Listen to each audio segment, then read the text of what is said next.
Welcome. This is Ocean Robbins, and I am so excited that in about 7 minutes we're going to begin day 3 of the Food Revolution Summit. We'll be starting with Dr. Vandana Shiva. Enthusiasm for this summit is continuing to build. There are now more than 230,000 people on board, with more signing up every minute. We are building a powerful movement for one another's health and also for a healthy world. We're reclaiming food as an opportunity to take a stand for the dreams we have, for the lives we want, and for the health that we deserve. And I want to thank you. I want to congratulate you. And I hope that in some way this summit is able to support you. As each speaker so far has revealed so clearly, the status quo is just unacceptable. It's a fast track to obesity, cancer, diabetes, Alzheimer's, and feeling like crap along the way. But there are incredible breakthroughs that are taking place as we are coming to understand what's possible when we truly make food into the foundation of health. If you've just joined us, we're going to be starting today's broadcast in about 5 minutes. Yesterday, we heard some incredibly powerful presentations from Dr. Kelly Turner, Dr. Joel Fuhrman, and Dr. William Li, and we have received thousands of enthusiastic emails and comments. We heard from Karen Osborne, who said, "I love how you speak of listening to the wisdom of the body. That's exactly how I have come to thrive in my 50s and to feel much better than I did in my 20s and 30s.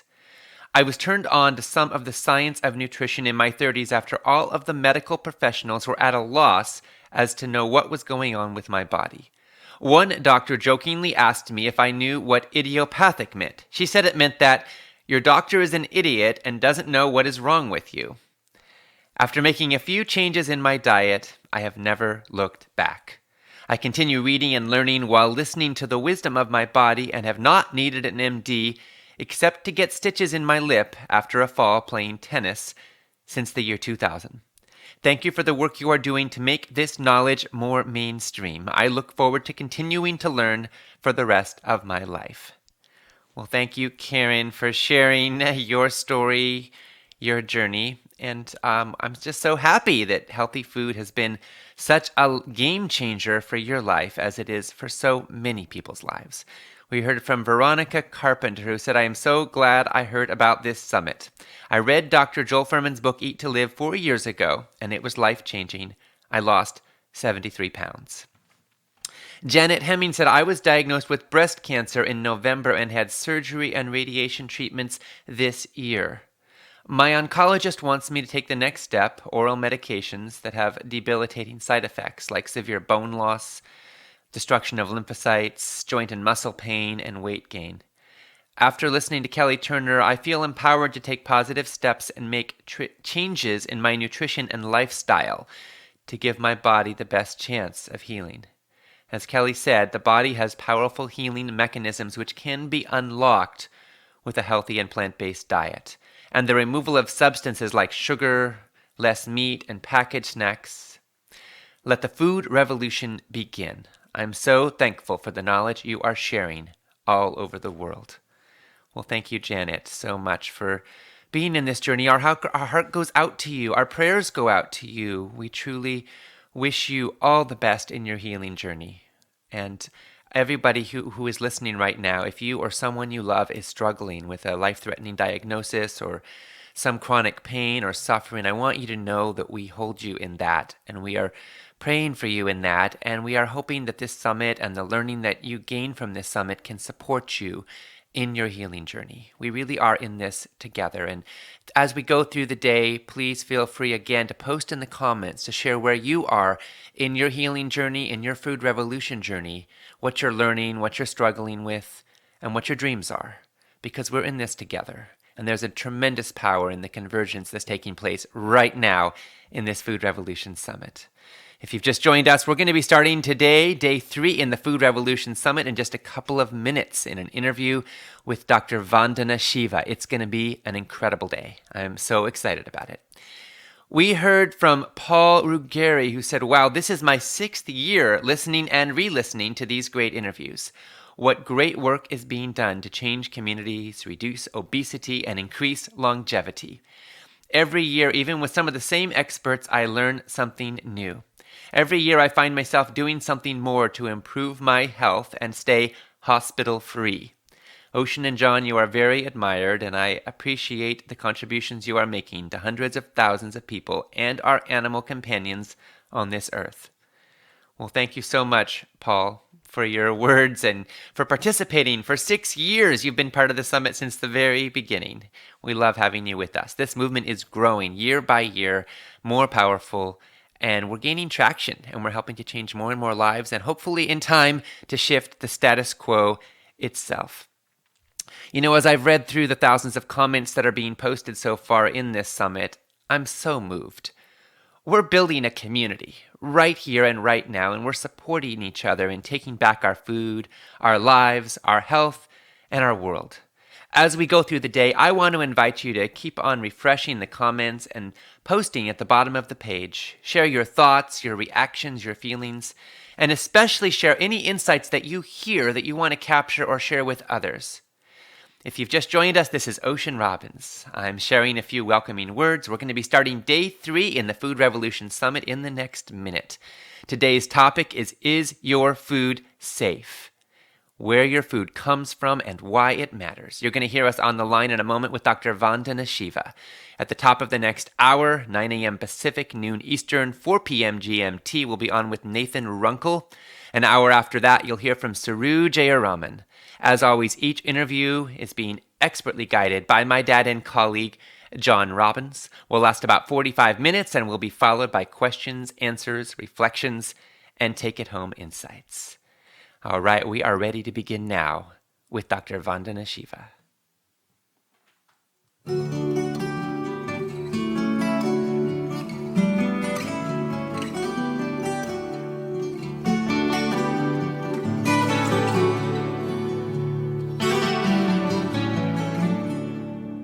Welcome to the Food Revolution Summit, where we explore how you can heal your body and your world with food.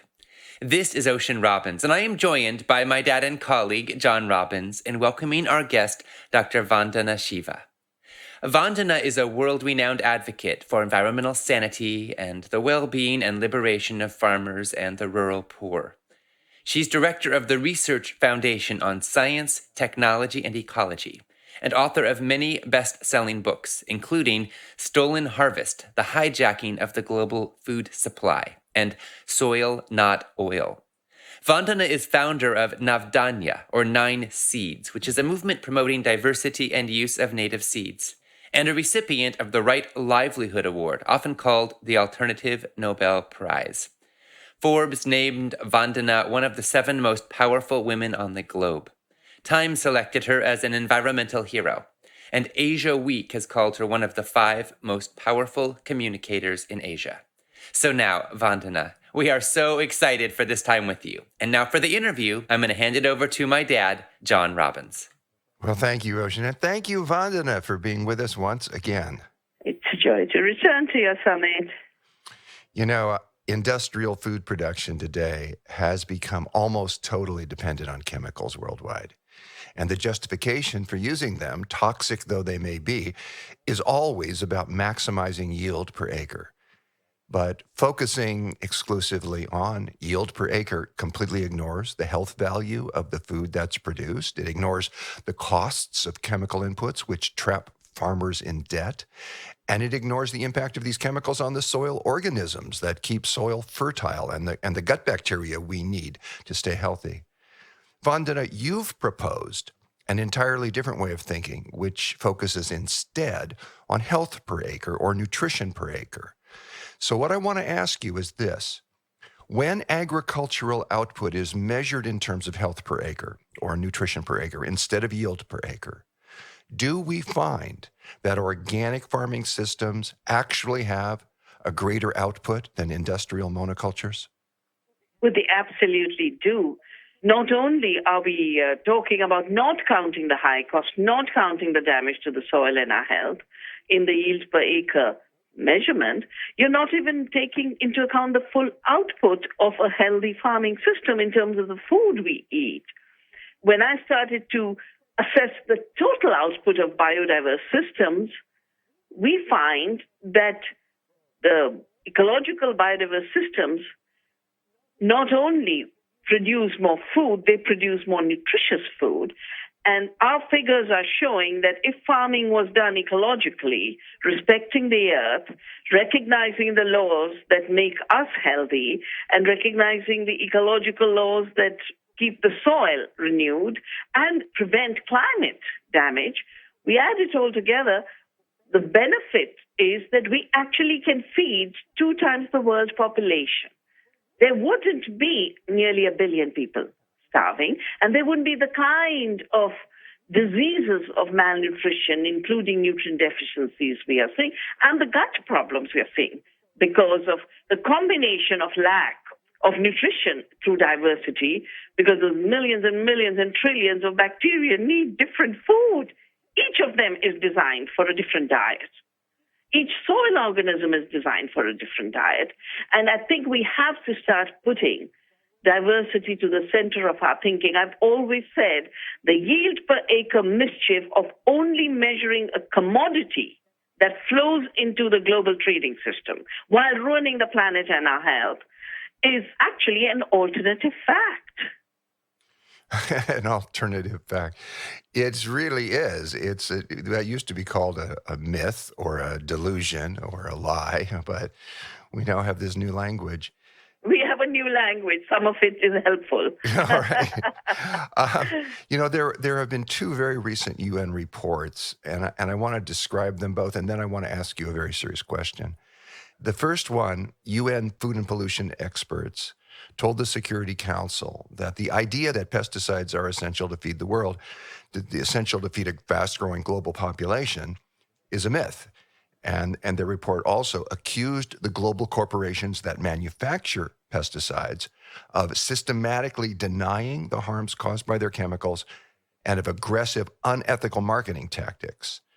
Their report concluded that pesticides are having catastrophic impacts on the environment, on human health, and on society as a whole, including causing 200,000 deaths a year from acute poisoning. Now, that's one report. In the second report, a UN official told the UN Security Council that the world is now facing the worst humanitarian crisis since 1945. 20 million people, he said, are now facing potential starvation, mainly in Yemen, South Sudan, Somalia, and Nigeria. Vandana, the pesticide companies like Monsanto, are constantly telling us they're feeding the world and we need their products or else there will be mass hunger. My question for you is this. What goes through your mind and heart when you hear the claims made by the companies that manufacture pesticides, companies like Monsanto, that they are feeding the world? Well, this wasn't my field, John. I hadn't chosen to study agriculture. I'd chosen to study physics and did a PhD in the foundations of quantum theory on the issues of non-separability and non-locality. And I was literally pushed into trying to understand what's going on with agriculture with 2 disasters in India. One was Punjab, which absolutely erupted in violence. And the same year, we had the Bhopal disaster, where a pesticide plant leaked and killed between 3,000 to 7,000 people. The estimates are different according to the sources immediately, and thousands since then, and hundreds of thousands are crippled for life.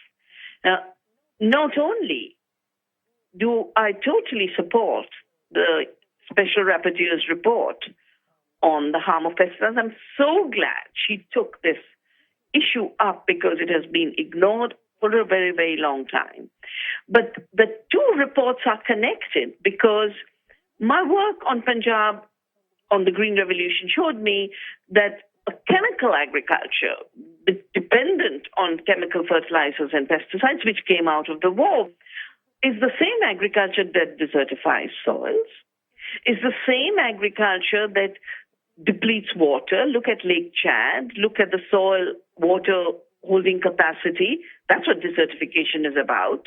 We even have a UN treaty on land degradation and desertification, but it's treated like it doesn't exist. In my view, it's the most significant UN treaty. We did a manifesto called Terra Viva to try and understand the refugee crisis.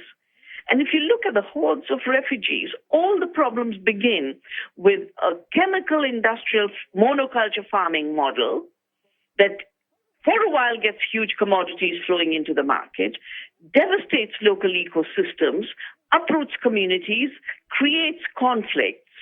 And that is at the root of the hunger and famine that the UN is trying to wake us to. So the direct killing by the pesticides and the indirect killings by a system that must literally consume society and devastate agrarian societies. Let's not forget there was a drought in 2002 in southern Africa. And a very big issue then was the drought in agriculture. The United Nations set up an international assessment for agricultural science, technology, and development. More than 400 scientists worked over 6 years. Every agency of the world supported them. And they showed that chemical farming and genetic engineering cannot feed the world. We'll have to turn to agroecology. So the knowledge is there, it's just being suppressed. Not only is the pesticide industry killing people, it is killing science.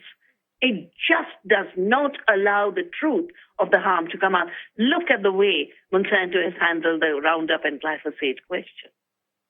Well, glyphosate, of course, is the primary active ingredient in the herbicide Roundup, and it's become now the most widely used farm chemical in the history of the world. The UN's International Agency for Research on Cancer has formally called glyphosate probably carcinogenic to humans, and they reached that conclusion after reviewing a huge number of independent peer-reviewed studies. We've seen an enormous increase in glyphosate use as a direct result of Monsanto genetically engineering crops to tolerate the herbicide. Vandana, what effect is this having, this massive use of glyphosate, of Roundup, on people, on the planet, on the whole living Earth community? Well, three issues come to my mind immediately, John.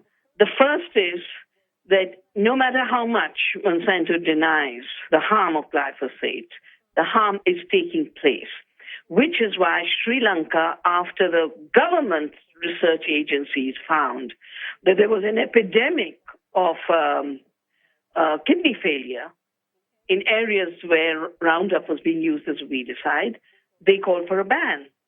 Look at what has happened to Argentina in terms of the health disaster that country is facing. We actually organized a tribunal on Monsanto. The Monsanto tribunal was triggered by the fact that in India, Monsanto, by collecting illegal royalties, has pushed farmers into debt and suicide. It's pushed children into becoming victims of cancer at a very high rate, where the herbicide is actually sprayed in Argentina. And in the United States, look at the emergence of superweed, where you can't do farming anymore.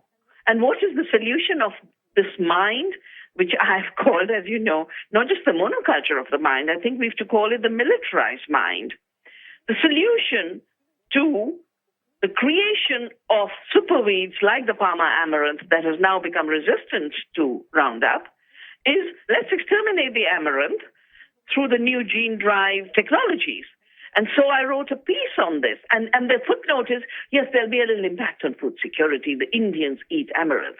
But we don't just eat amaranth. For us, amaranth is a sacred food, as it is for the Mexicans.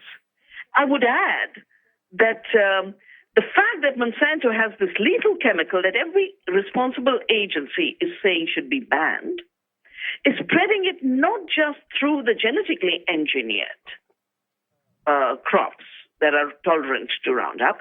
We have just caught Monsanto trying to illegally introduce a Roundup-ready cotton in India. It's not allowed. They don't have permission. Even the BT cotton, they came in illegally and I had to sue them. We're preparing for a big campaign. But I think at the Food Summit, John, the biggest concern is they're spreading the use of Roundup as a desiccant, a drying of crops faster. And can you imagine every bit of wheat we are eating, the Roundup is being sprayed as a desiccant, and I do feel we need a campaign to stop the use, to ban the use of Roundup. We should have a campaign to Roundup. I really feel we should. But the desiccation issue, I think, is criminal. I don't think they ever got permission for it, and they're using it without approval all over the world. For our listeners, I'll explain a bit what the desiccation issue is that you're talking about. It's become common wheat harvest protocol to drench wheat fields with Roundup several days before the combine harvesters work through the fields. It's done because when the wheat is dried out or desiccated, it allows for an earlier and easier harvest.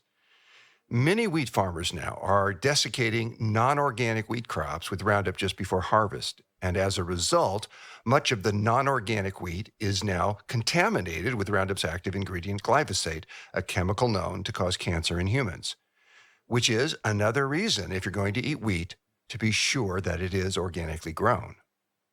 Yeah, John, one more thing I'm remembering now. I did a book collecting articles and papers from all of them, and it's called Seed Sovereignty and Food Security, Women in the Vanguard. And there's a paper by MIT woman scientist, Stephanie Seneff, where she has shown that Roundup acts by disrupting what is called the shikimate pathway.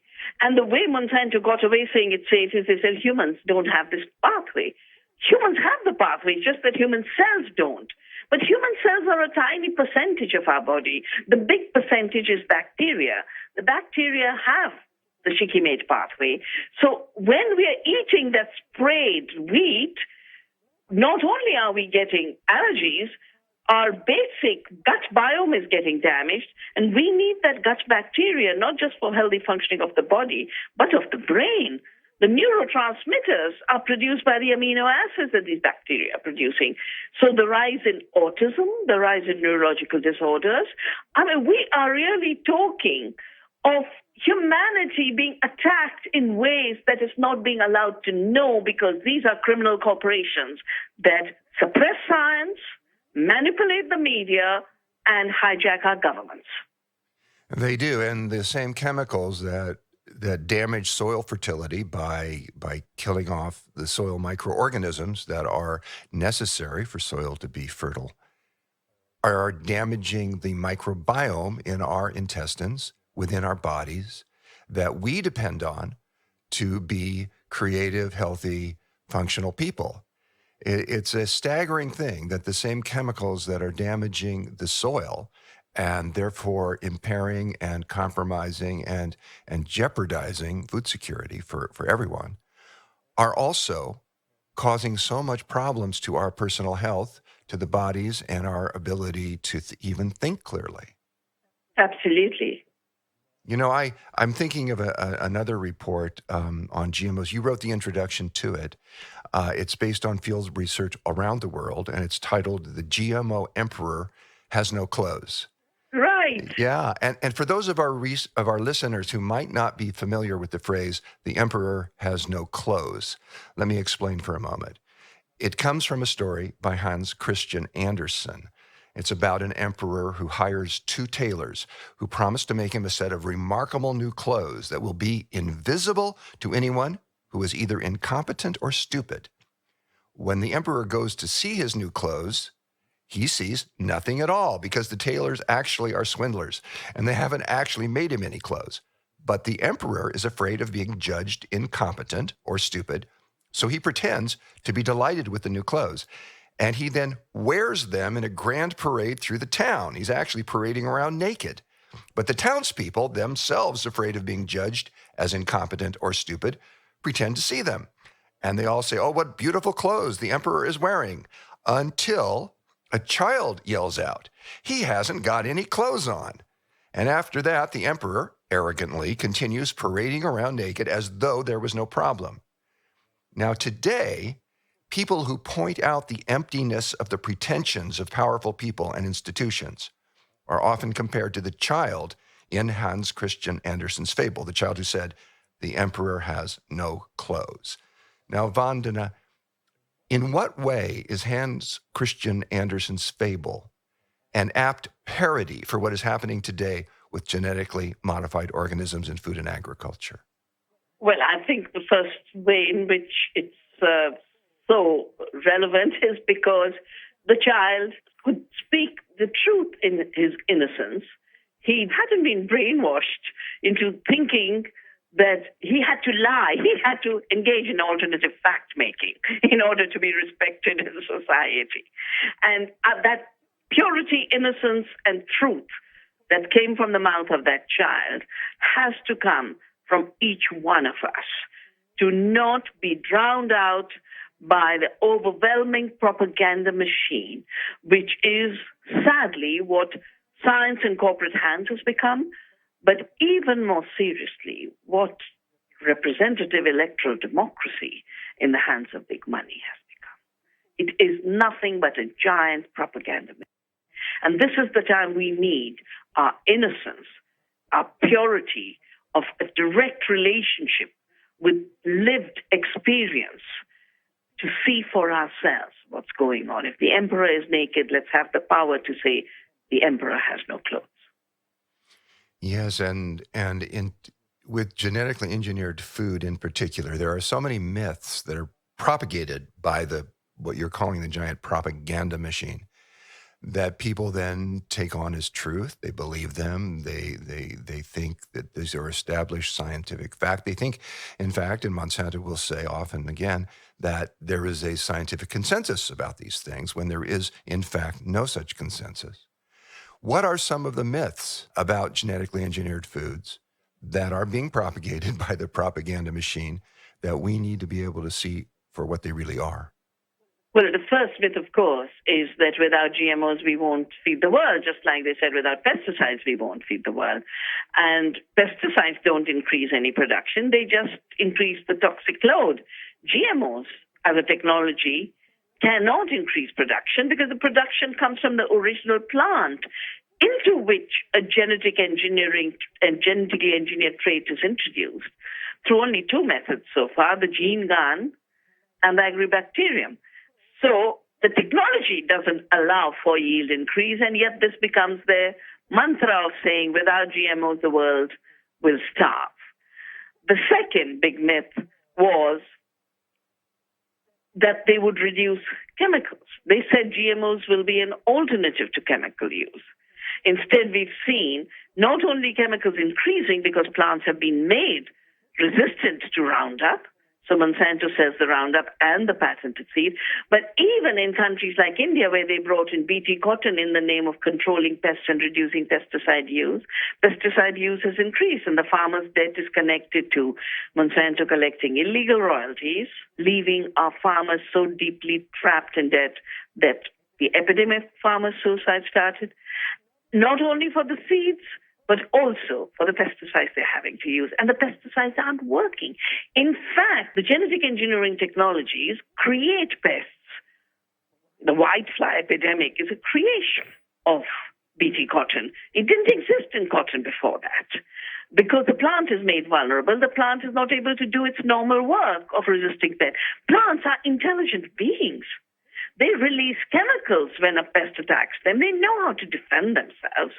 Just like human beings used to be intelligent beings, but we are also forgetting very fast how to protect ourselves. Well, I hear you saying that the idea that GMOs are feeding the world is a myth, and that GMOs have, in fact, already led to large-scale destruction of biodiversity and to farmers' livelihoods, and even contributed to the wave of farmer suicides in India. Vandana, can you help us to understand what it means that our food freedom, our food democracy, our food sovereignty are all at stake here? Well, I happened to have been at a meeting where the corporations, the chemical corporations, the pesticide industry laid out very clearly on how and why they would use the tools of recombinant DNA, the basis of genetic engineering. First, they said this gives us a chance to claim that we have done something new and we can now take patents, and the money we can take from patenting seeds and through royalties will be much bigger than what we earn from selling chemicals. And their dream was by the year 2000 there'll only be GMOs in the world and farmers will be paying them royalties for every crop. Thank goodness movements grew at that time. We built Navdanya, we built a seed freedom movement. The idea was also that they had to run a race of behaving like a cancer cell. Only the cancer cell doesn't know when to stop growing. Now, most of the seed industry was local. They were small firms. Before the toxic industry, the chemical industry, I call them the poison cartel, started to take over the local seed industry. And now there are really three players in the market, the poison cartel. Monsanto is merging with Bayer, Syngenta is merging with ChemChina, and Dow is merging with DuPont. Why do they have to keep getting bigger? Because through getting bigger, they start to behave more powerful than all the agencies of the world and all the democratically elected governments of the world. So they want to be the rulers of the world. And one of the other myths that goes hand in hand with this push is the claim of invention. You can only take a patent on something you have invented. You can invent machines, but you cannot invent a plant. You can tamper with a plant, you can contaminate a plant, you can modify a plant, but you don't invent a plant from scratch. That's why I sometimes joke and say, well, for Monsanto, GMO means God move over. We are now going to take the role of creator and we will collect rents from life.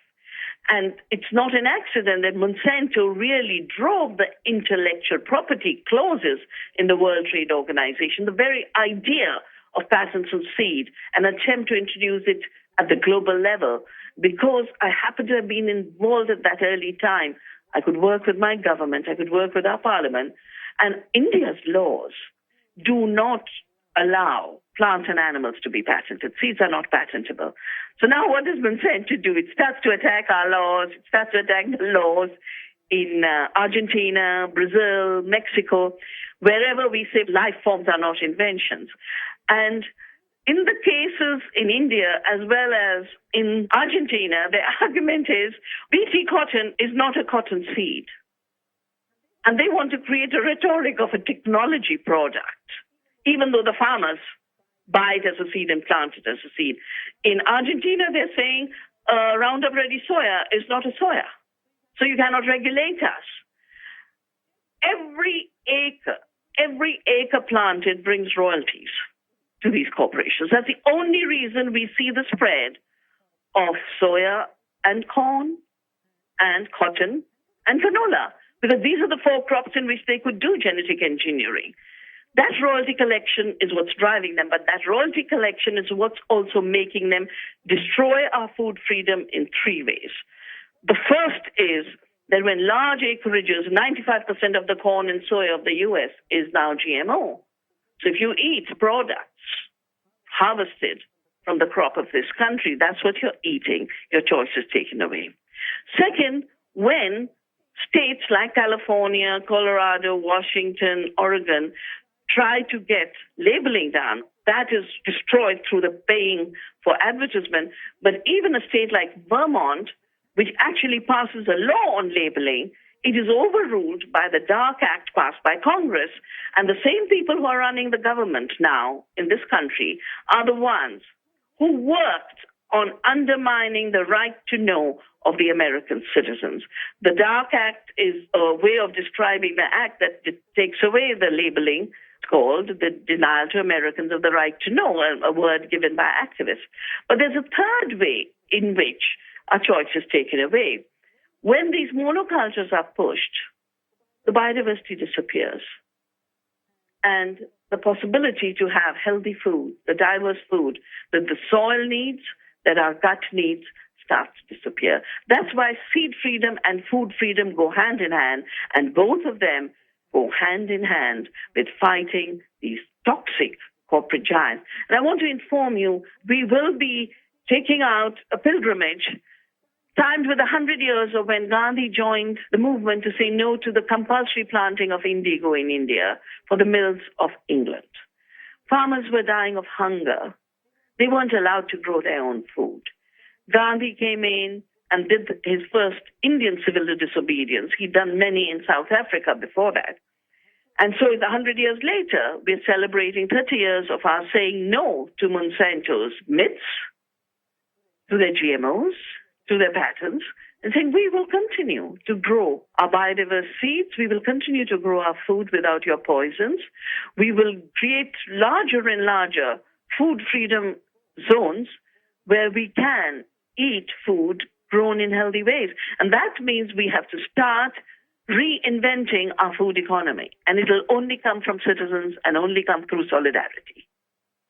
When you mentioned biodiversity a moment ago, I was thinking about the reality that we have entered what many scientists are calling Earth's sixth mass extinction. And this is the only one in the billions of years of life on this planet to be caused by a single creature, in this case, a two-legged one. Now, we know that healthy ecosystems depend on biodiversity, and we know that without the services that healthy ecosystems provide to human beings, our access to food, to water, and to health are all impaired. I've often thought that the phrase save the planet is an expression of arrogance. The planet was here before we arrived, and it's going to be here long after we're gone. But if this planet is going to continue to be a viable place for humanity, and if we're going somehow to arrest the current wave of extinctions, we must entirely rethink our food system, and we've got to acknowledge our responsibilities to the entire Earth community. Vandana, you're at the forefront of these movements. Can you help our listeners to understand what is at stake when we seek to protect healthy ecosystems and biodiversity? How important that is? Well, the first reason it's important is it's biodiversity that weaves the web of life. And how we grow our food is a total determinant of the health of the planet. 75% of the destruction of soil, of water, is related to industrial agriculture. About 93% of the disappearance of diversity of cultivated crops is related to industrial farming. India used to grow 200,000 varieties of rice. Thank goodness we started the work early enough. We have saved more than 3,000, including those that can tolerate salt and are necessary in these times of climate change as the cyclones and hurricanes grow, or seeds that are tolerant to drought because we're going to see more intensification of drought, but also delicious seeds. The biodiversity of farmer-evolved varieties are based on diversity, nutrition, health, taste, and resilience, whereas the corporate breeding as well as GMOs is based on uniformity and vulnerability. Very, very bad idea in times of climate change. And my book, Soil Not Oil, I wrote it when I realized that 50% of all greenhouse gases driving climate change are coming from this model of farming. But 75% of the disappearance of bees, of the soil organisms, of the birds that didn't sing, which is what made Rachel Carson write Silent Spring. Whether we grow food to nourish the planet and our health, or we grow food to push species to extinction, destroy the planet, and destroy our own health, is a choice each one of us makes on an everyday basis. We've been made to believe that biodiversity only exists when we set a piece of forest aside. That's not true, because biodiversity is on our farms. It's in the soil when we nourish the soil. And I think we've reached a stage, John, that if we do not wake up that we are members of one earth family, interwoven in our life, a common life, we will continue not just to destroy other species, but our own future. And that's why I keep talking about Earth democracy. We are put on this planet to nourish the Earth. She will take care of us if we do our little bit. If we see ourselves as part of this magnificent web of life on Earth, this beautiful, spectacularly complex web of life, this living Earth community, of which we are a part, to which we owe our lives, for which we have to care if we're going to have a future. And yet there are these forces, and there are particular companies with names. There are men, there are individuals with names and addresses who are driving the extinctions and driving us in the direction of just catastrophe. You mentioned earlier these mergers, Dow and DuPont, Syngenta and the Chinese National Chemical Corporation, Bayer and Monsanto. These are all pending mergers. They're enormous. The merger between Monsanto and the German company Bayer is something like $66 billion.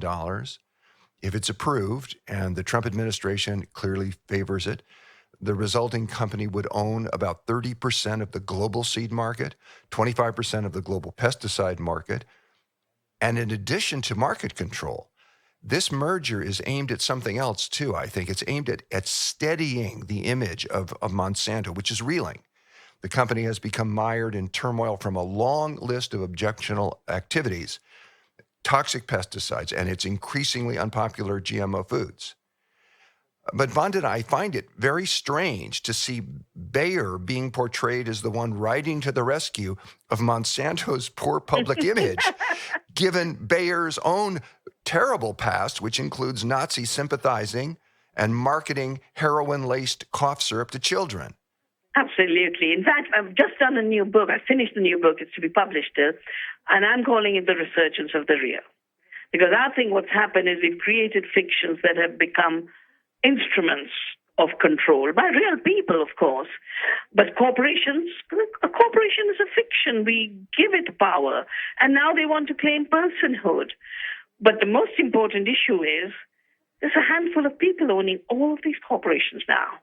There's one investment fund called Vanguard, which has jumped from being $3 trillion last year to being $4 trillion this year, when 388 men controlled half the wealth of the world 6 years ago, and it dropped to 62 last year, and it looked already to smaller number. This year, it has dropped to 8. We are talking about such unaccountable wealth concentration. And while we know the name of companies, the name of those investors stay invisible. And that, to me, is the challenge of democracy today, because that's precisely the money, that invisible money, which becomes dark money and decides the shape of outcomes of elections. Elections are no more about people voting with enlightened sense of what is good for them. It is now money creating a propaganda machine to win an election. I want to repeat something you just said. I want to make sure our listeners get it. Not that long ago, 360 or so people had as much wealth as the lower half, the bottom half of the world's population, 3.5 billion people. Already an egregious inequality of wealth, an egregious, a deplorable concentration of wealth in the hands of a few. But now it is only 6 men who have as much money, who control as much wealth as 3.5 billion people. When it becomes that disproportionate, that obscenely, grotesquely disproportionate, we have placed the world's fate in the hands of a few, often exceedingly greedy, selfish people. What can happen then?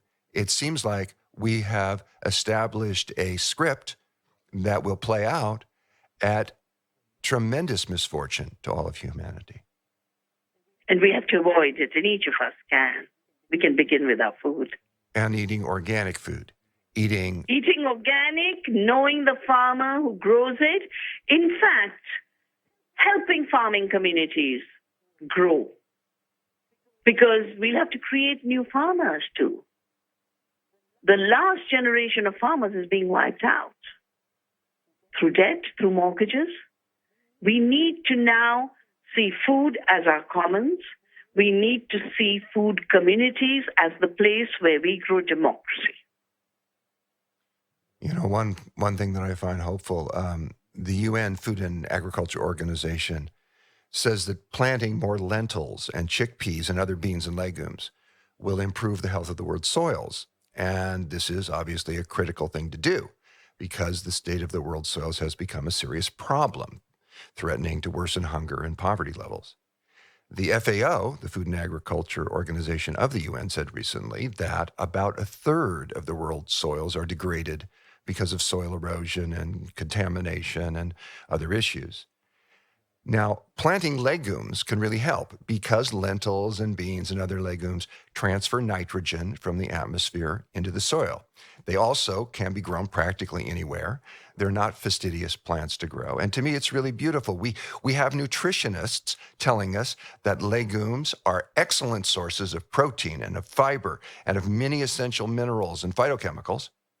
And we have soil scientists telling us that soils and legumes create a unique symbiosis that protects the environment, that enhances soil productivity, that mitigates climate change, and that provides fundamental nutrients to the soil and to subsequent crops. So, Vandana, are beans and lentils and other legumes, these humble plants, part of the answer not only to the world's protein needs, but also to the fertility needs of the world's soils? They absolutely are. And, India wasn't a stupid civilization to have centered its diet on the dals, the pulses. And the British, of course, didn't know what to do with this and named all our pulses as animal feed. So it became chickpea, pigeon pea, cowpea, horse gram. When I started saving seeds and I'd look for the English word, I said, why is it all animal feed? Because they just didn't know what to do with these wonderful foods. We and our peasants had known that these leguminous crops fix nitrogen for free. I call them the Gandhian plants because they're not violent, unlike the synthetic fertilizers, which are violent in the making, which are violent in their consequences. They emit nitrogen oxide, which is 300 times more destabilizing for the climate than carbon dioxide. And then they run off into the water and create dead zones. They're spreading death everywhere, whereas pulses spread life. I think you just answered a question that I've had for many years. I've not known the answer to it.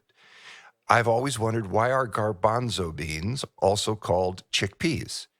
And I think you just told me. Yeah. When they came to India, they called it chickpea. The Spanish and the Italians continue to call them garbanzo beans. I want to ask you one final question. We've touched on the topic, but I want to bring another aspect of it into our conversation.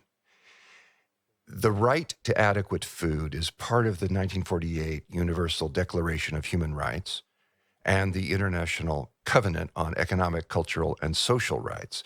And I want to emphasize that these are legally binding agreements. They're not just idealistic thinking. They established the legal basis for access to nutritionally healthy food as a human right.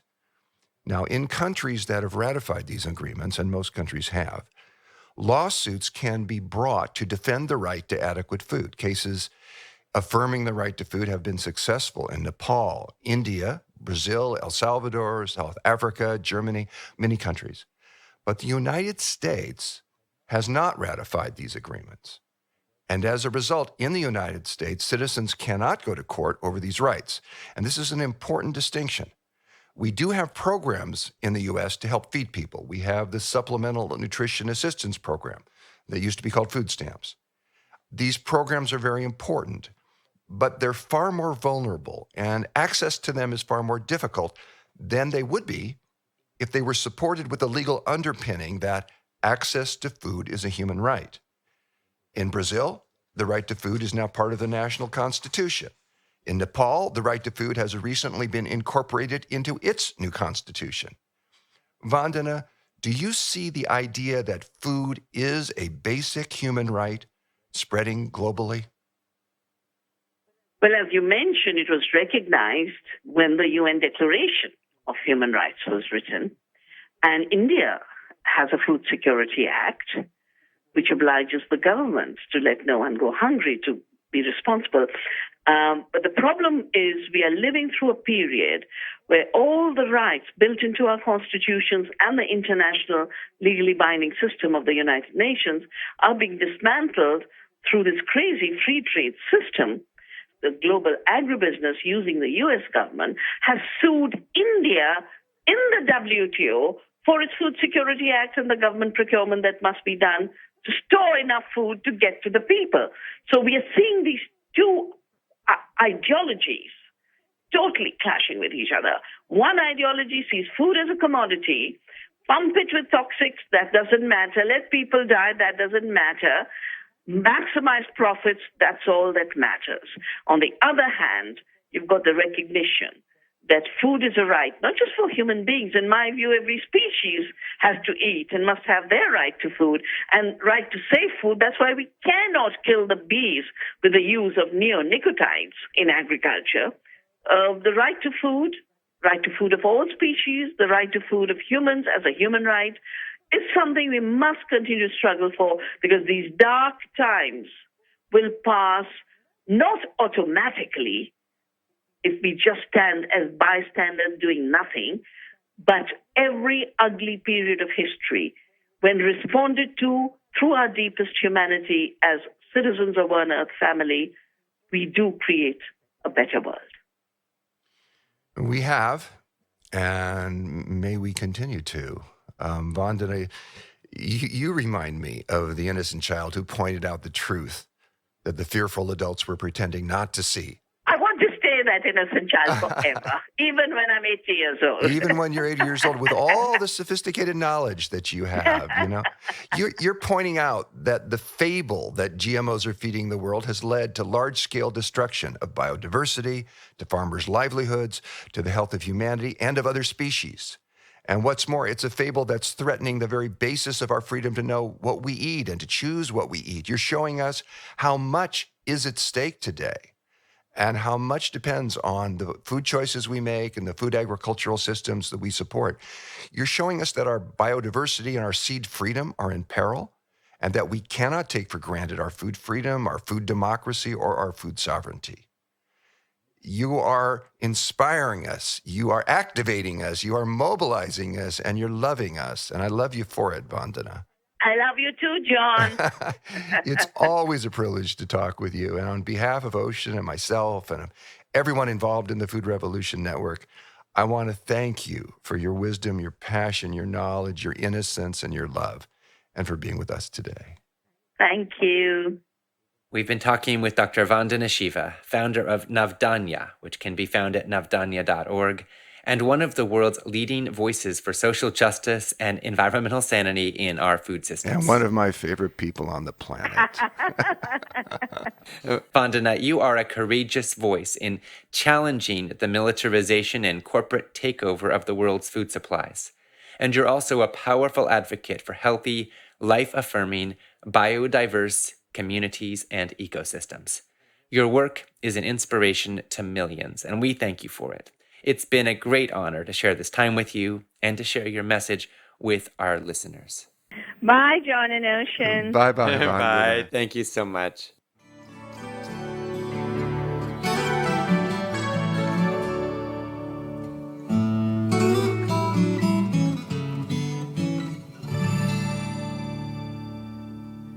Thank you so much to Dr. Vandana Shiva and to my dad and colleague, John Robbins, for that incredibly galvanizing conversation. And thank you to you, listening right here and right now, for taking an interest, for getting informed, for getting inspired, and for getting empowered. Because what we're doing here in this Food Revolution Summit is about us. It's about our lives. It's about our future. And it's also about the world around us. It's about our loved ones. It's about the people we care about. It's about the future of food and how it's growing and how it's processed and the impact that our food choices have on the ability to feed the future of humanity, on the ability to have a livable, clean, healthy world for our children and our grandchildren and all future generations. That's what's at stake here. And that's what we're standing up for right here and right now. To express your opinions on what you've been hearing and to find out what other people are saying, post and engage in the comments section at the bottom of our broadcast page. Make sure to refresh the comments using the button that's provided there so you can see the most recent comments. Our next presentation will be an interview with Nathan Runkle. It'll start at the top of the next hour, 9 a.m. Pacific Time, noon Eastern, 4 p.m. GMT, followed by Saru Jayaraman at the top of the hour after that. And now I want to share and respond to a few of the comments that we've been receiving. Twani Havana said, "This summit is so good, such valuable information. Thank you all so much for putting this presentation together and helping us not only have a better health, but to live a better life." Thank you, Twani. Thank you for participating, for learning, for making use of what we're sharing. We're so glad to have you with us. Jean Fife said, so much gratitude to Vandana for her continuing crusade to protect our earth on so many levels.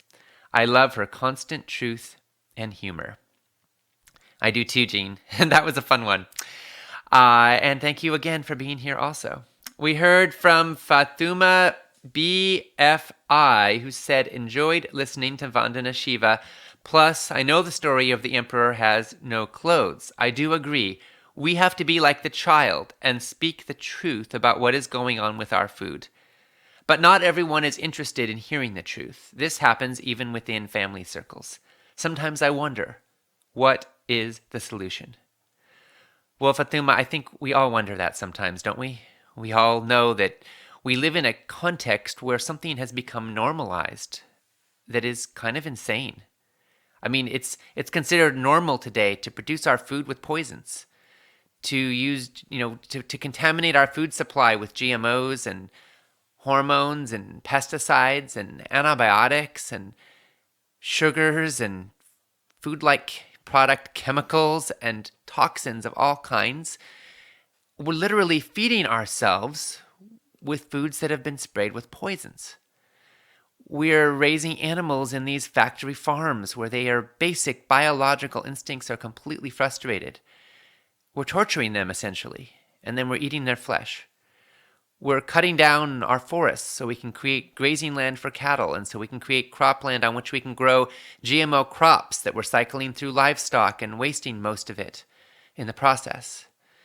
And we're doing all this so that we can have 1.5 billion people be overweight or obese. Meanwhile, 1 billion people on this planet are malnourished or chronically hungry. Something's wrong. And right here, we're discovering the truth about what's wrong, and we're also standing for what's right.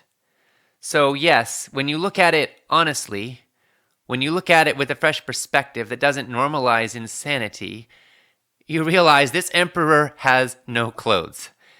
We're exposing the truth and the lies and the deceits, and we're also standing for hope and possibility and the reclamation of our food systems to support life, to stand for possibility, to stand for health, your health, my health, our loved ones' health, and the health of our planet itself. So thank you for seeing, thank you for caring, thank you for learning, thank you for eating consciously, and thank you for taking action.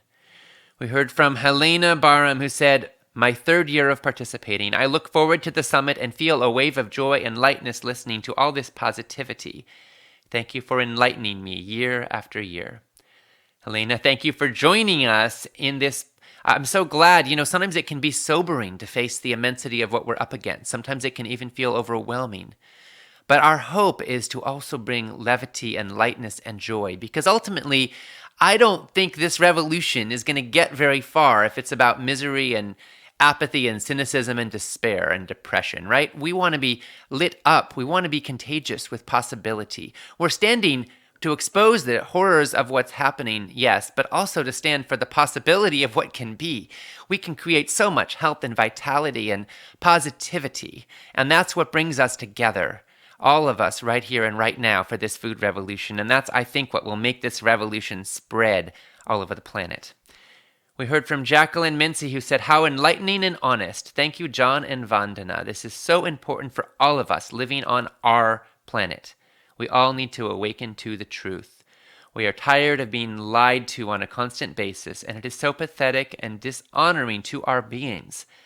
Thank you again that we have the internet. The dark act is so harmful, and it's our right to know the truth. We have a right to fight for food and for ourselves. Yes, we do. So true, Jacqueline. Diane O'Donnell said, this is my first Food Revolution Summit, and I am so inspired. I have been in poor health most of my life. I am 61, and I'm just learning how much the corruption in the food and medical industries has had to do with this. I am hoping to come up with a diet plan that will work for me so I can get off my bioidentical hormone replacements and get my body working as it should. My family of 8 children and 17 grandchildren still needs me. Yes, Diane, I hear you. We support you. We all have loved ones who need us, don't we? We all have people who count on us, who depend on us. And we know that when we invest in our health, when we take the time to care for our well-being, when we take the time to get informed and then to put that learning into practice, we do so not just for ourselves, but for everyone we love and everyone who depends on us. We heard from PJ Carrera, who asked, where can we find seeds to plant that have not been engineered nor manipulated by big companies that are safe and diverse to provide us the right nutrition that we need? Thank you for your passion in helping safeguard the environment. We want to be advocates for our family and everyone. Looking forward to learning more. Well, PJ, there are many sources of organic and non-GMO seeds. Two of the best ones that you can find online that I know they ship in the U.S. I don't know if they ship internationally, but they're highmowingseeds.com. Again, that's high like the word high up, mowing, like mowing a lawn, seeds.com. And another one is seedsofchange.com. And they both offer organic, non-GMO seeds and are wonderful sources. Growing food is an incredibly empowering action. It helps to liberate us from dependency on corporate food systems and industrialized agriculture completely. And it can be loads of fun. So highmowingseeds.com and seedsofchange.com are two online sources. Your local gardening supply store may also offer some. I want to share a quote that my dad said something that I thought was so beautiful. He said, "The planet was here before we arrived, and it's going to be here long after we're gone. But if this planet is going to continue to be a viable place for humanity, if we're going somehow to arrest the current wave of extinctions, we must entirely rethink our food system." And that's what we're doing here, isn't it? We are, of course, rethinking our diets and our menu plans, but we recognize that those send out waves, those send out ripples, those have an impact on the entire planet. And what we're looking at here is how we can rethink our food system so that it's easier to do the right thing, so that the foods that are available in our stores are healthy and safe and are produced in integrity with the well-being of the planet, with the well-being of animals, with the well-being of all the people who brought that food to us. And when we do that, it comes back in a circle of life, in a circle of positivity, in a circle of health. Some of our listeners have asked for a further review on the foods that contain GMOs and how to avoid them. And I want to break that down for you now, in case that's something you're curious about. Number one, look for certified organic or certified non-GMO. Number two, if you don't see that on a label or you're eating at a restaurant, then you have to dig a bit deeper and look at actual ingredients. Now, the major crops that are genetically engineered are corn, which is fed to livestock and used for ethanol for our cars, and is also, of course, in our food supply for humans. Soy, which is also mostly fed to livestock, but also used for human consumption. Sugar beets, about half the sugar supply in the U.S. now comes from genetically modified sugar beets, although cane sugar is not genetically modified. Canola, which is mostly used for canola oil.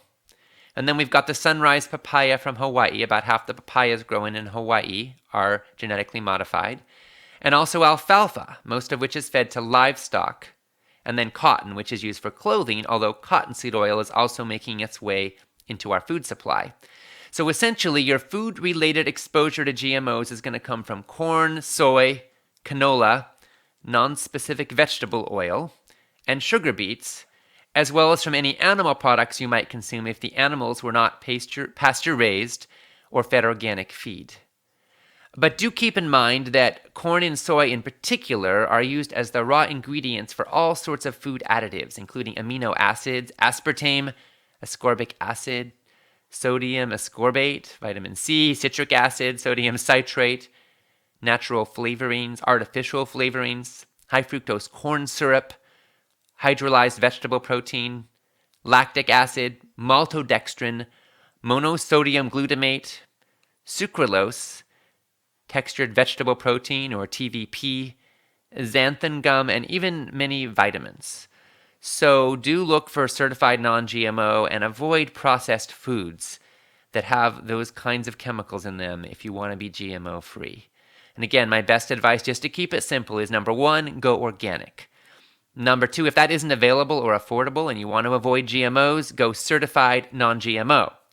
Number three, avoid corn, soy, canola, and sugar if they aren't either organic or non-GMO. And number four, which is a good advice no matter what, avoid processed foods.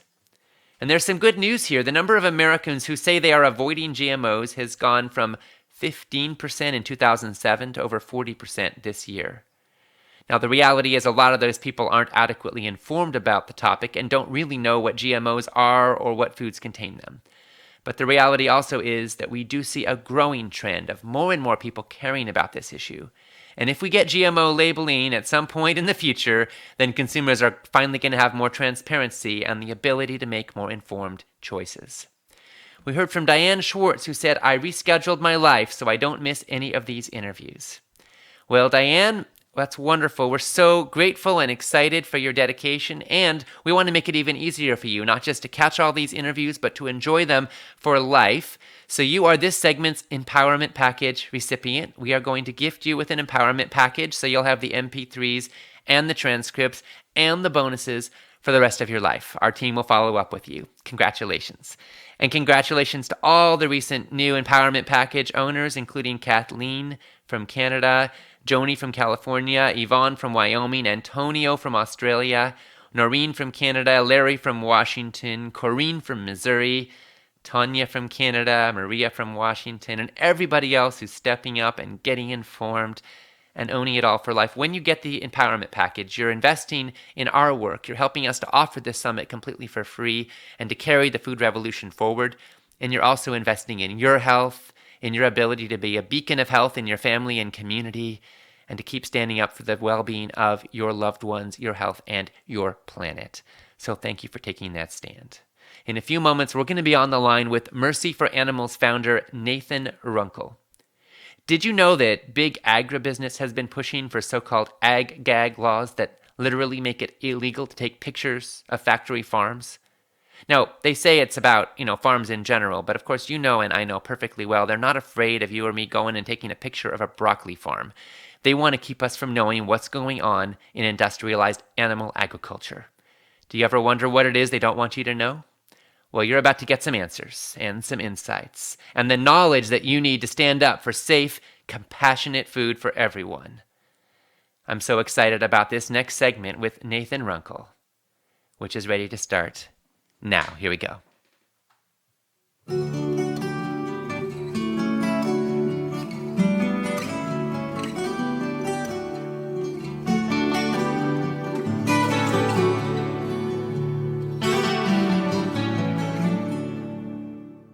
Welcome to the Food Revolution Summit, where we explore how you can heal your body and your world with food. This is Ocean Robbins, and I am joined by my dad and colleague, John Robbins, in welcoming our guest, Nathan Runkle. Nathan is the founder and president of Mercy for Animals, which is one of the world's leading forces in the prevention of cruelty to farmed animals and in the promotion of compassionate food choices and policies. I myself founded a nonprofit organization at the age of 16, and I have a special appreciation for the fact that Nathan started Mercy for Animals when he was just 15. Under his leadership, this organization has conducted dozens of undercover investigations that have shifted the course of public opinion and helped to change food policy in the treatment of animals raised for food. Nathan has been interviewed in hundreds of television, radio, and newspaper outlets, including on ABC's World News Tonight, Nightline 2020, CNN, National Public Radio, and in USA Today, the New York Times, the Los Angeles Times, and the list goes on and on.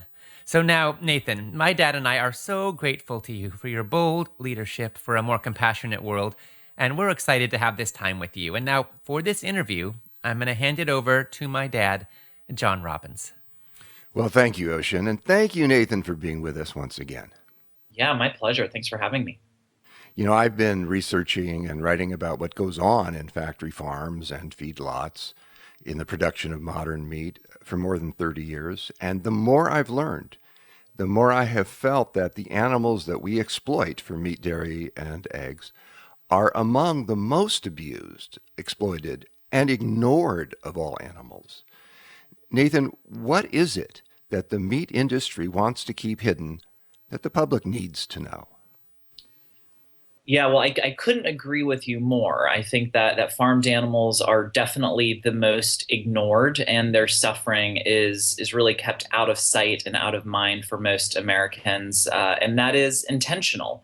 Um, I have been to dozens of factory farms and stood on the kill floors of slaughterhouses around the globe. And every single time that I enter these facilities, and every single time that our investigators do, they find horrific cruelty to animals. And this starts at birth.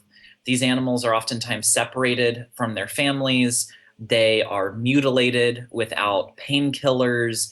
They are crammed into cages where they oftentimes can't even turn around or extend their limbs. And of course, the end is oftentimes brutal and filled with fear and pain.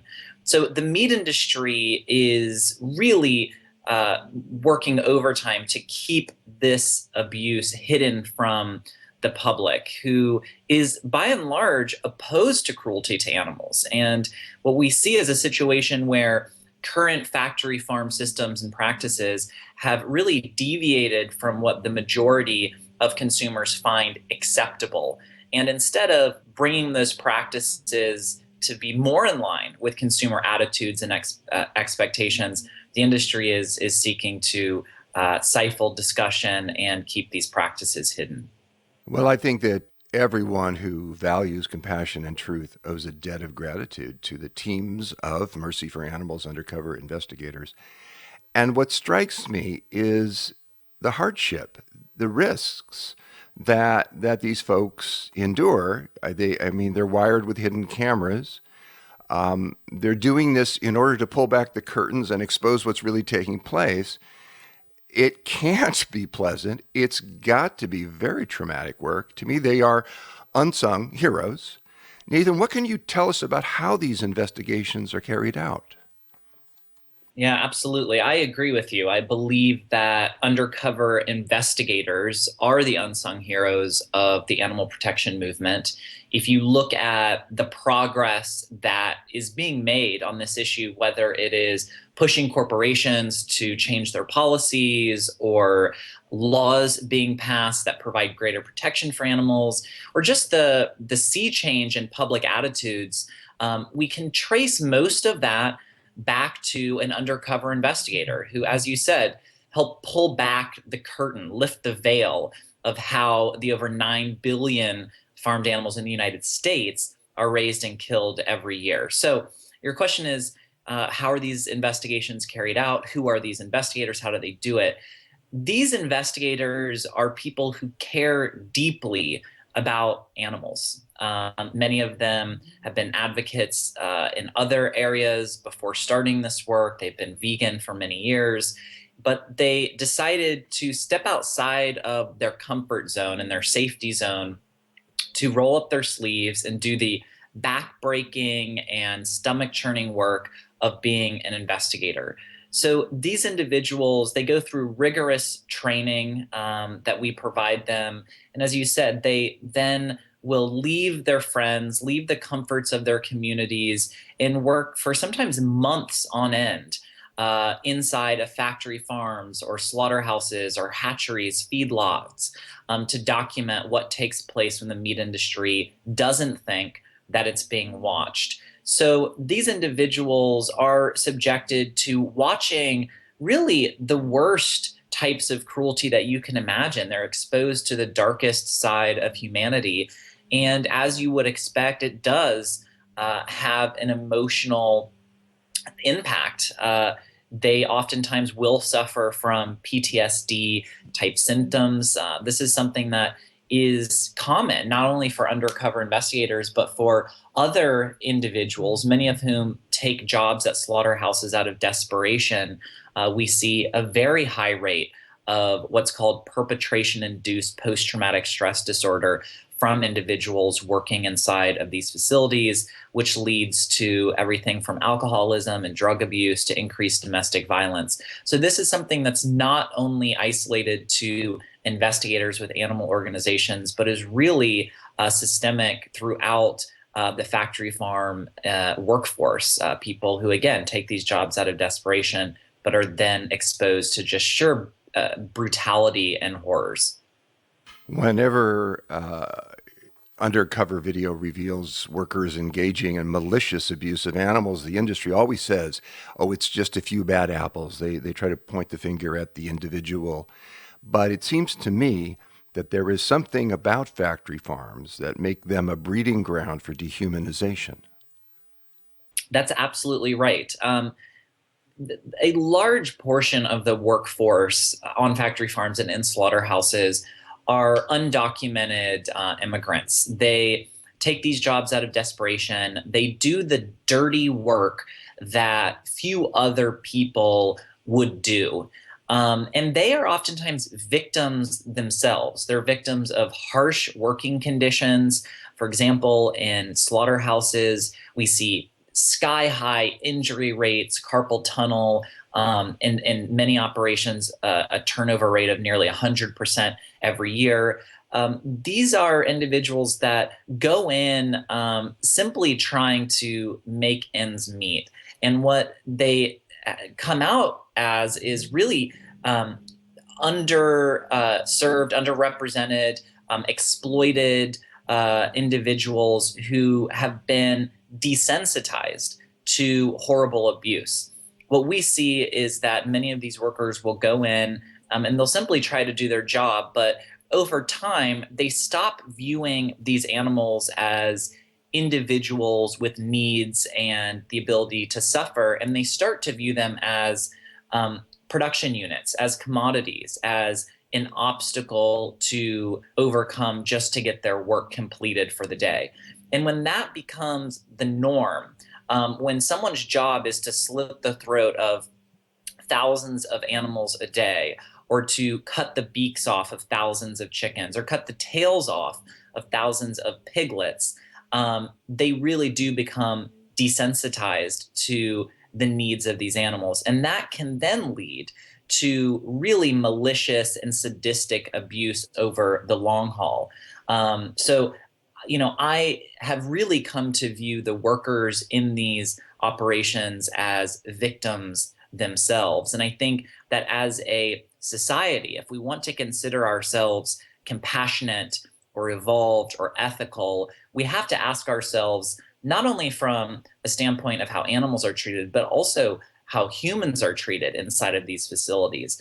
If a slaughterhouse is so horrific that it leads to PTSD symptoms for those who work in it, not to mention the cruelty to the animals, I think we have to ask ourselves if these are really places that we want to support. I often find it painful when the employees, who are the perpetrators, it's their hands that are doing it, but they are blamed by the owners. And recently, your undercover investigators were responsible for a video showing cows being abused by workers at Chilliwack Cattle Sales, the largest dairy farm in Canada. What struck me about this particular investigation is that it led to $300,000 in fines and a landmark ruling. Was this the first time any factory farm or its owners were handed an animal cruelty conviction for the actions of their employees? Yeah, that's right. That's what really made this case so groundbreaking. Is whenever we do these investigations, we have a legal and moral obligation to provide the evidence to law enforcement. We always encourage law enforcement to hold the company accountable, but oftentimes it is the low-level workers who are directly engaged in the abuse who end up being prosecuted. It's a much easier case to win for prosecutors. But for us, we understand that this is not a matter of a few bad apples, a few employees going against company protocol, but it's really the system, it's the management, it's the oversight.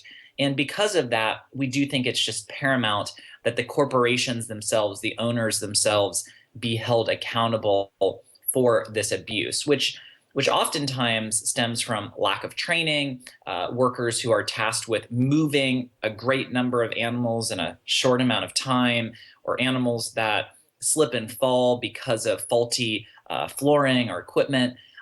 So this case, the Chilliwack case, was really groundbreaking in that regard. And we hope that it will help set a precedent for more factory farm owners to be held accountable for the actions of their employees.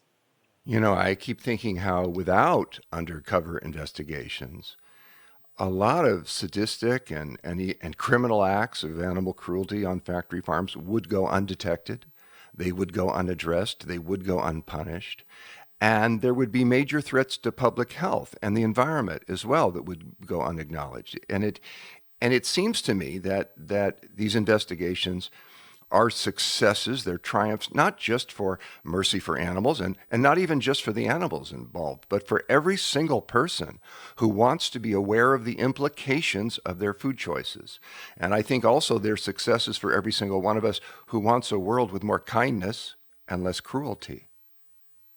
Absolutely. I think that investigations are really crucial in terms of sparking a public discussion about our treatment of farmed animals. Because as we said earlier, this abuse largely happens out of sight and out of mind.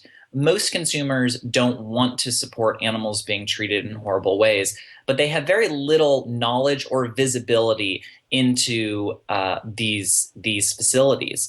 So investigations really seek to start a rich discussion and dialogue and debate, and hopefully prompts meaningful action.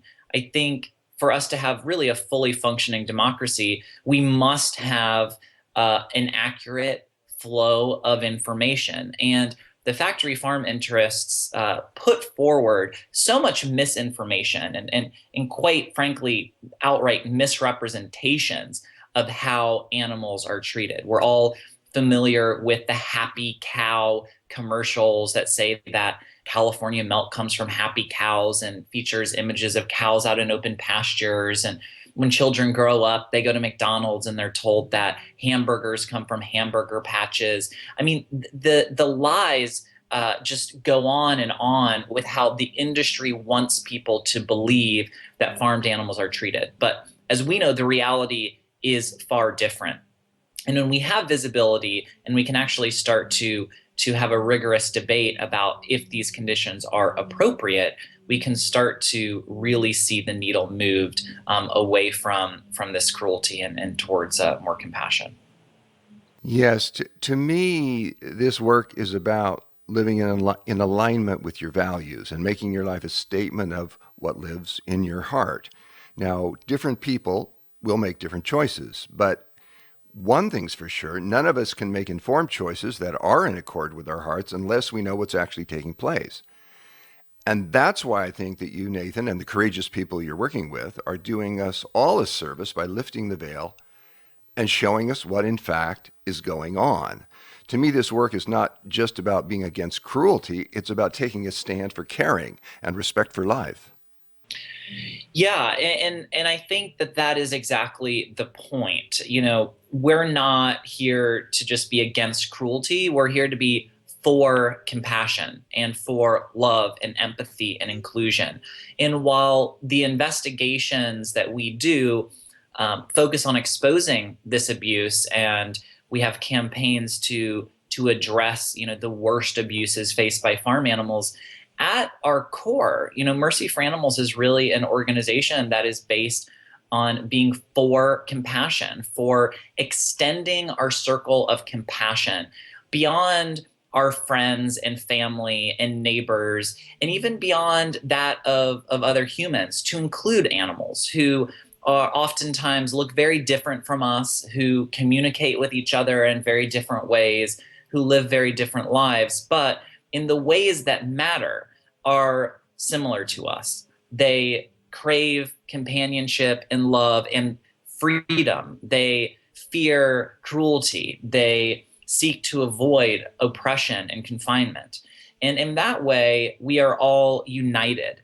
And that really is the message of Mercy for Animals, is that how we treat animals says a whole heck of a lot about who we are as people. How we choose to treat those that are completely vulnerable and weak and at our mercy really says a lot about who we are and the lives that we want to live and the society that we want to create. And I think that if we're able to extend our circle of compassion to include farmed animals, not only do these animals benefit, but us as humans and our society also benefits from this compassion and empathy that we live with. I could not agree with you more. Uh, there was an international outcry last year that included local and global protests and 4 million signatures. I think it broke a record on a change.org petition. And people were protesting a festival that was held in China at which 10,000 dogs were cooked and eaten. Now, in the U.S., we have laws preventing cruelty to animals, and if someone tried to eat 10,000 dogs here, they would be stopped or they would be imprisoned. But the laws that we have, almost all of them, all the laws we have against cruelty to animals, make an exemption for animals raised specifically for human consumption. So the result is that in this country, factory farm operations routinely treat pigs and cows and chickens with a level of abuse that if they did that to a dog or cat, they'd be imprisoned and it would be a felony. Nathan, if I may, I'd like to ask you a personal question. This is a question that I live with very deeply in myself. It's a question I think some of our listeners might be feeling right now, and it's a question about suffering. You've seen so much of it. How do you stay open and positive in the face of it? Yeah, I think it's an important question, and one that anyone who is an advocate for animals, anyone who is close to witnessing this suffering, must ask themselves. It took me a while to really come to terms with the fact that this is trauma-centered work that I'm doing, that most animal advocates are doing. We are constantly seeing images of animals suffering in the worst way possible. And of course, because we are compassionate, it affects us.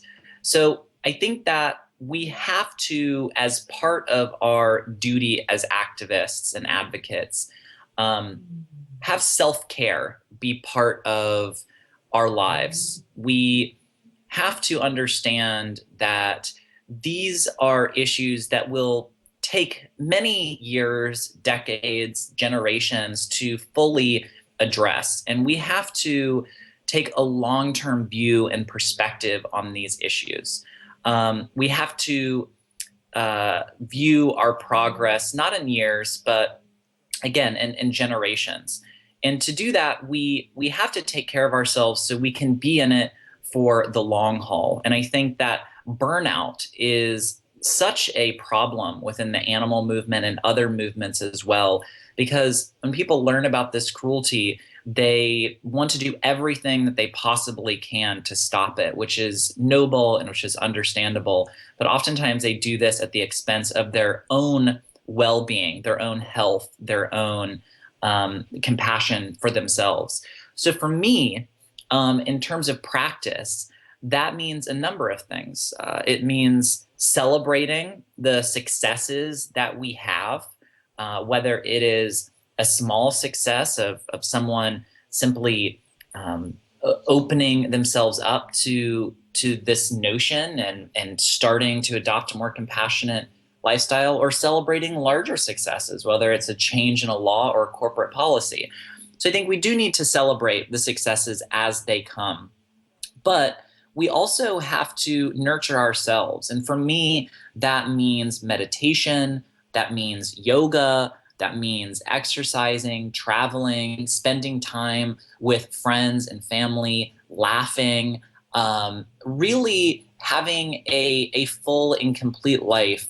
And that, I think, is the only way that we can not only stay in this movement for the long haul, but also remain authentic, remain connected to other people, and to remember why we're doing this work in the first place. That's a beautiful answer. I appreciate that very much. When you mentioned celebrating our successes, I thought of last year, 2016, Massachusetts voters overwhelmingly passed a measure that will eventually prohibit farming methods that keep animals severely constrained for their entire lives, including the use of veal crates for baby calves, gestation crates for mother pigs, and battery cages for egg-laying hens. Now, 11 states had already passed bans on one or more of those practices, but the Massachusetts measure outlaws all three and then goes further. It also bars the sale of meat and eggs produced using those type of methods, even from animals that were farmed outside of the state. Nathan, when the Massachusetts measure passed, and it did so overwhelmingly, I thought of you. I thought of Mercy for Animals, and I thought of all your undercover investigators. I think your work does bear some responsibility for these developments and these successes, and I'm really grateful to you for that. Thank you. Thank you. I appreciate you saying that. And I agree. Massachusetts is a huge success. You summarized it well, but the impact in Massachusetts will be felt throughout the nation. It is a powerful way for us to really provide a glimmer of hope in getting cows and pigs and chickens out of cages in large agricultural states like Iowa, for example, which does not have a ballot initiative process. And the legislature there is really in the pocket of large agriculture interests. So there's really no meaningful path forward in Iowa, for example, to ban the confinement of animals in these cages. But with more initiatives like the one in Massachusetts, where there are meaningful population centers that are consuming large quantities of animal products, we can start to force these changes into states that otherwise it's difficult for us to affect change. But when I started Mercy for Animals now over 17 years ago, the idea of a state banning the confinement of chickens in battery cages was really unheard of. And to see the progress that has been made over those 17 years to the point where a state not only bans the confinement of these animals, but also the sale of products from them, to me is really a telling sign of the success, how far we have come, and the power of the animal protection movement and driving change. So I think that anyone who at times feels helpless or hopeless regarding the treatment of farmed animals or gets bogged down with the enormity of it, it's helpful to stop and reflect and look at where we were 10, 20, or in your case, 30 years ago. And I think the trajectory of change is very clear. And to take that even further, if you look at the generational change that we're seeing on this issue, it is just absolutely clear. There's a study recently done that found that 12% of millennials identify as vegetarian. If you look at baby boomers, it was about 2%, Gen Xers 4%. So the trajectory in terms of generation to generation on animal protection and diet change is just absolutely clear. And they say a tipping point is about 10%. So we see millennials who are the future, who are coming into wealth, who are coming into power, who will be coming into political power soon. I think that should give us all some real hope in terms of the changing views and landscapes. I mean, if we look at the changing views in terms of racism or sexism or homophobia, those were movements that largely progressed from one generation to the next. And I think that we are starting to see that for animals as well. I think we are, and I'm very glad that we are. Some people becoming more aware of the cruelty involved in factory farm production of meats and dairy products and eggs look for more humanely grown or produced animal products. There is a Washington-based organization called the American Humane Association that calls itself the nation's voice for the protection of children and animals. And they stamp with gold. They have a gold seal that they provide, and some products are food products are stamped with them, and with the words American Humane Certified. Now, your people went undercover recently and were employed at a humane certified poultry farm near Fresno, California.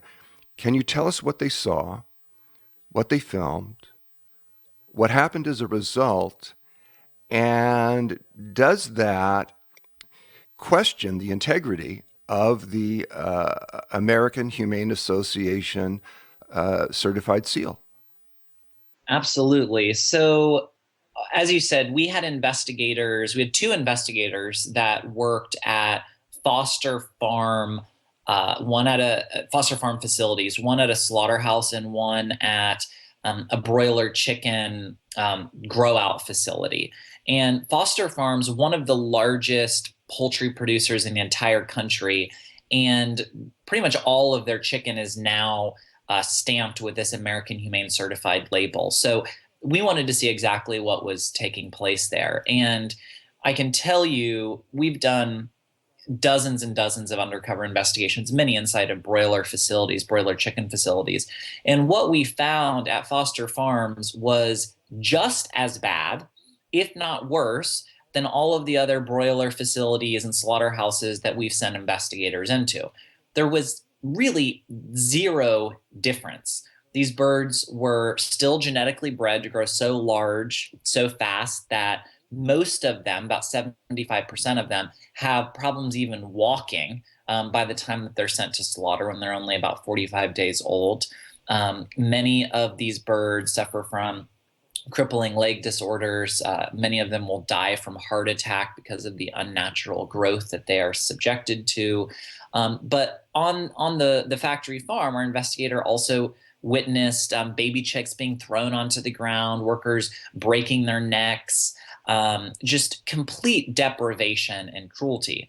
At the slaughterhouse where our investigator worked, we documented the typical cruel slaughter method used for chickens across the country. These birds come to the slaughterhouse in big trucks and cages. They're dumped out of these cages while they're still alive. And then workers work at a frantic pace to snap these live birds into shackles. Many of them will have broken bones because of the trauma, bruises, dislocated wings. But on top of that, these desensitized workers at this facility, we also found punching birds, ripping out their feathers while they're still alive, just horrible sadistic abuse. The birds then go through an electrified vat of water, which paralyzes them, and then they have their throats slit, oftentimes while fully conscious, and some will even go into scalding tanks while they're alive. So all of this is standard in the poultry industry, but as you said, this was all happening under an American Humane Certified operation. So it's important to I think, discuss the American Humane Association because the name sounds fantastic. Who would be against that mission? Unfortunately, the American Humane Association really acts more in the interest of animal abusers than animals themselves. And in many ways, this is an organization that seems to be co-opted by animal agriculture interests. They find themselves almost always on the opposite side of animal protection issues than pretty much every other animal protection organization in the country. And that's not just regarding farm animals, where their quote unquote standards are the same as what the industry is already doing, and in some cases below it. But it also extends to animals in entertainment. The American Humane Association is the organization behind the No Animals Harmed in the making of this film. Yet a closer look shows that animals have actually died, have nearly drowned, have been abused in films that bear the American Humane Association seal of approval. They have actively come out in support of using razor-sharp, metal-tipped bull hooks on elephants used in circus and entertainment. These are torture devices that are used to beat the animals and break their spirits. It's something that has been outlawed in a number of cities across the country, yet the American Humane Association defends its practice. So what we found in this investigation, unfortunately, was just par for the course with AHA. And when this footage came out, which ultimately led to a criminal animal cruelty charge against one of the workers, the American Humane Association did not stop certifying this farm, did not speak out against it. In fact, they continue to certify foster farms, and to our knowledge, the same operations where we expose this abuse. So the message is buyer beware. If you are going to continue to eat animal products, I think that it is noble to at least be looking for animals that have a higher level of welfare. But it's important to really know what the labels mean, because there are so many labels that are thrown around that mean virtually nothing. So if you are going to eat these products, it's important that you look for the highest welfare standards and you know exactly what that means and how it's enforced, because oftentimes these labels are thrown around without much meaning or verification and are really just part of a humane washing movement that is capitalizing off of people's concern for animals, but really not leading to much better lives for the animals that are used. Well, the gold seals that bear the words American Humane Certified, which we've just been talking about, clearly are deceptive. Absolutely. I want to talk with you a little bit about the green and white USDA certified organic seal. This seal has long meant that the animals were fed organically grown feed, but it has meant next to nothing, actually, although people assume otherwise, about the living conditions that the animals raised for organic meats, dairy products, and eggs have endured.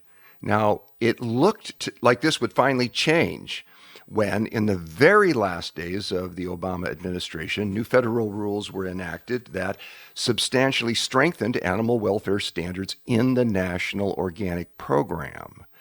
But sadly, within hours of taking office, the Trump administration put a freeze on the new animal welfare rules for organic farms. And it seems that we cannot count on the Trump administration to enforce the new rules that would have improved the living conditions of animals raised for organic meats and dairy and eggs. Nathan, what's your view of the living conditions that now prevail in organic meat, dairy, and egg production facilities? Yeah, well, as you said, the organic standard has really largely been confined to the feed these animals are fed, and have meant very little, if anything, about the actual conditions the animals are raised in. So, I think that the bottom line is that organic really doesn't mean what most people think it does from an animal welfare standpoint. And as you said, with the Trump administration and the freeze on the evolution of these standards, I think it's safe to assume that the way in which most animals that bear the organic labels are treated is likely not what many of us would hope for. And again, I think that means if you are going to eat animal products, you really should know the details of what the label means. Whole Foods has a 5-step program for animal products that they serve, and you can see right there what the different levels mean in terms of what practices are allowed and what practices are not allowed. This does not mean that we support or endorse these standards, but I think it is an example of more information for people to really take a look at if they're eating these products. But I think it's important for people to really think about their consumption of animal products. Certainly, in our view, the most compassionate choice that one can make is to step back from animal products, to move towards a plant-based diet. But people who don't feel that they are ready for that or interested in that, reducing our consumption of animal products is incredibly meaningful and powerful. If if everyone went meatless just one day a week, if they participated in Meatless Monday, over 1 billion fewer animals would be raised and killed for food in our country. And I think regardless of who you talk to, a vegetarian or a meat eater, anyone that really looks at the current situation of the standard American diet or the SAD diet would agree that we are vastly over consuming animal products, even if we are to follow the USDA's food plate. So there seems to be really universal agreement. At the very least, we should be dramatically reducing our consumption of animal products, or more ideal in our view, just a complete move away from them. Well, it can be painful for a lot of people to even think about the plight of animals. They don't want to see, they don't want to look, they don't want to know. And I can understand this to an extent, because it can really be very painful to open your eyes and your heart to what's done to animals for meat production. What do you say, Nathan, to people who shy away from watching your videos because they know how uncomfortable they'll feel if they do watch? Yeah, well, I think that says a lot in and of itself. If we are too afraid to look, if we know at our core that the way in which these animals are treated is too violent or too abusive or too graphic for us to even bear witness to, I think that should prompt the question of, should we then support it? If a practice is so horrific that we can't even look at it, I would hope that we would then not want to support it by paying someone to carry out these practices, to carry out this abuse, to carry out this confinement of animals on our behalf. Because this is an issue that we cannot be neutral on. We all have to make food choices. So we cannot simply look away and feel that this is not an issue that we're going to take a position on. We all take a position on this issue every time that we sit down to eat, every time that we order something off of a menu or go and purchase a food product at the grocery store. So what I would say is, it really is our moral obligation as conscious consumers to be informed. And part of being informed is seeing what is really happening in the production of these meat, dairy, and egg products. And I do believe that compassionate people that want to live in line with their values, that want to live by the golden rule of treating others the way that we want to be treated, would agree that the way in which animals are abused on factory farms and slaughterhouses is not something that should be supported. Now, I think that people that have already made the journey away from supporting these industries and into plant-based foods, they get a free pass and they don't need to watch the graphic videos. But I think for everyone else, just the notion that they might be so disturbing that we don't want to bear witness should really give us pause to think about what that means in practice in terms of where we choose to give our money. I thought of this issue when I read an article you wrote recently about something that took place, and I later looked into what happened. It was in Aronock County, Michigan, and what I found was that a fifth grade teacher, Michael Fields, a science teacher, presented a video that Mercy for Animals had shot undercover at a Tyson Foods factory farm to his students. Now, the video showed rampant animal abuse of pigs and piglets. For showing this video to his students, the teacher, who had been teaching for more than 20 years and who had an impeccable record, was pummeled with insults from parents. He was vilified for subjecting children to what they saw on the video. The school board president called the teacher's actions inexcusable. Members of the board said what he did was utterly and absolutely inappropriate. If the teacher hadn't agreed to submit a letter announcing his permanent resignation, he would have been fired. Instead, he received a 6-day unpaid suspension and ongoing hostility from the community. Now, Nathan, we could discuss whether it was appropriate or not for this teacher to show these videos to children. We could discuss whether or not he deserved the punishment he received.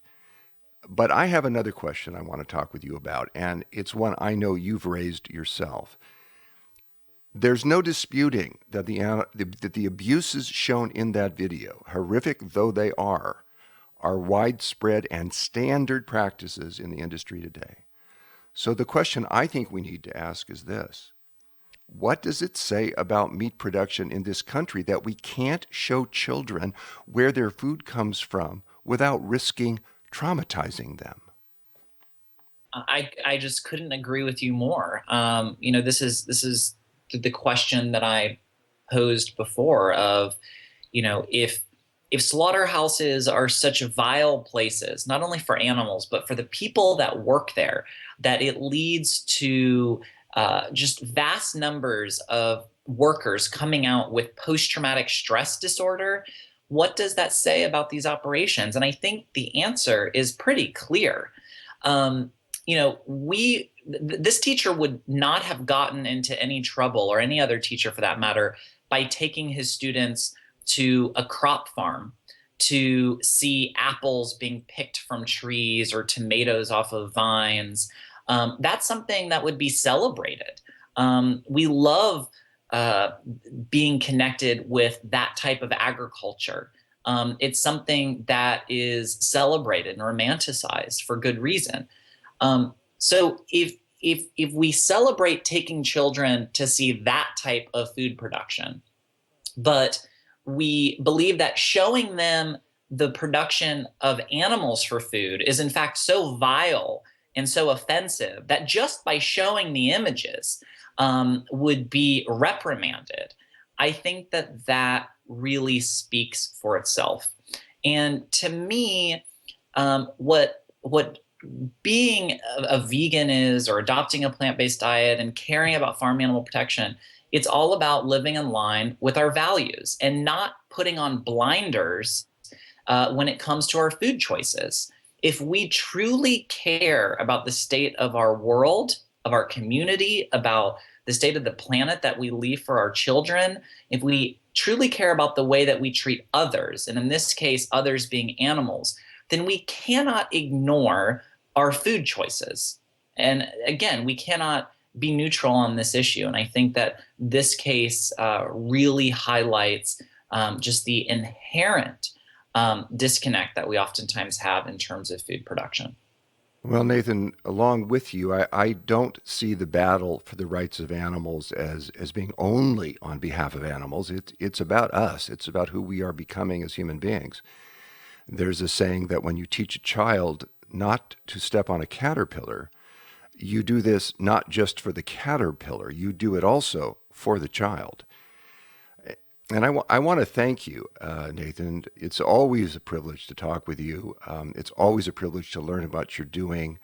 I appreciate your ongoing work. It's valiant work. It's work toward a world in which we nurture our bodies and minds and spirits with wholesome, healthy food that is kind to animals and that is sustainable for our planet. And those are goals I think we all have at some level in our hearts and minds. And of course, I want to thank you very much for being with us today. Thanks so much for having me. It was a pleasure. We've been talking with Nathan Runkle, founder and president of Mercy for Animals and one of the world's leading advocates for a humane world. Nathan, there's such a vast gap today between everyday policy and what most human beings actually want when it comes to the treatment of animals. I think that your work is pivotal, it's profound, and it's so deeply needed. You and the whole team at Mercy for Animals are making a difference for billions of animals and for our very humanity itself. We want to thank you for your courage, for your wise leadership, and for your partnership in the food revolution. Thank you so much. I appreciate it.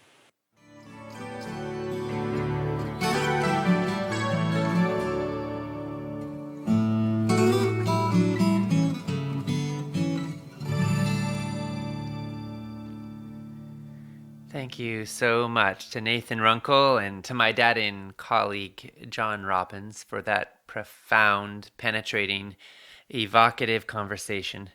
To express your opinions on what you've been hearing and to find out what other people are saying, post and engage in the comments section at the bottom of our broadcast page. Make sure to refresh the comments using the refresh button there so you can see the most recent comments that have been submitted. Our next presentation will be an interview with Saru Jayaraman that is absolutely going to be brilliant, I promise you. And you're going to learn some new things that will probably change how you think about eating out at restaurants forever. It will start at the top of the hour in approximately 12 minutes. So now I want to respond to some of the comments that have come in so far and offer some of my reflections. We heard from S.E. LeBlanc, who said, "Thank you for discussing the topic of cruelty to animals so we can voice the unacceptability of it. We have to be reminded of this through this type of talk because you are right. The meat industry does not want us to know about it." It's true. They don't.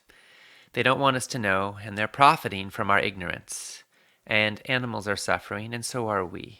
Because this cruelty affects all of us. It affects our conscience as human beings, and it even affects our health. How can health come out of such misery and suffering? Sita Nicholas said, "On Saturday I watched as a cow was being uploaded from a pickup truck to be slaughtered. The cow refused to disembark, so it was pulled off forcefully. The cow landed heavily onto its forelegs and couldn't get up. I was horrified, and I'm so thankful that I don't eat cows." Well, thank you, Sita, for sharing that. You know, a lot of people are commenting about how painful it is to see this, to see the way that these animals are being treated, and to think that we may be participating in that and may have taken some of this into our bodies or perhaps still do, and to know that we as human beings are participants in such cruelty and are asking, how do we live with this? How do we work with this? And, you know, I want to say that it is painful to face the toxic norms of our society and to see the ripples of suffering and misery and pain that they send out all over the world. And it is perhaps particularly painful as human beings to look at the fact that we as a species are doing this to other sentient creatures. And I want you to know that if you're feeling any pain or suffering or sadness right now, that is a part of a healing response. That is a part of your capacity to engage and to create change. So rather than turning away into numbness, let's turn forward into feeling the feelings that are here and letting them empower us to create something different. Because we can create something so different. It does not have to be this way. In our own personal lives, we can create something different.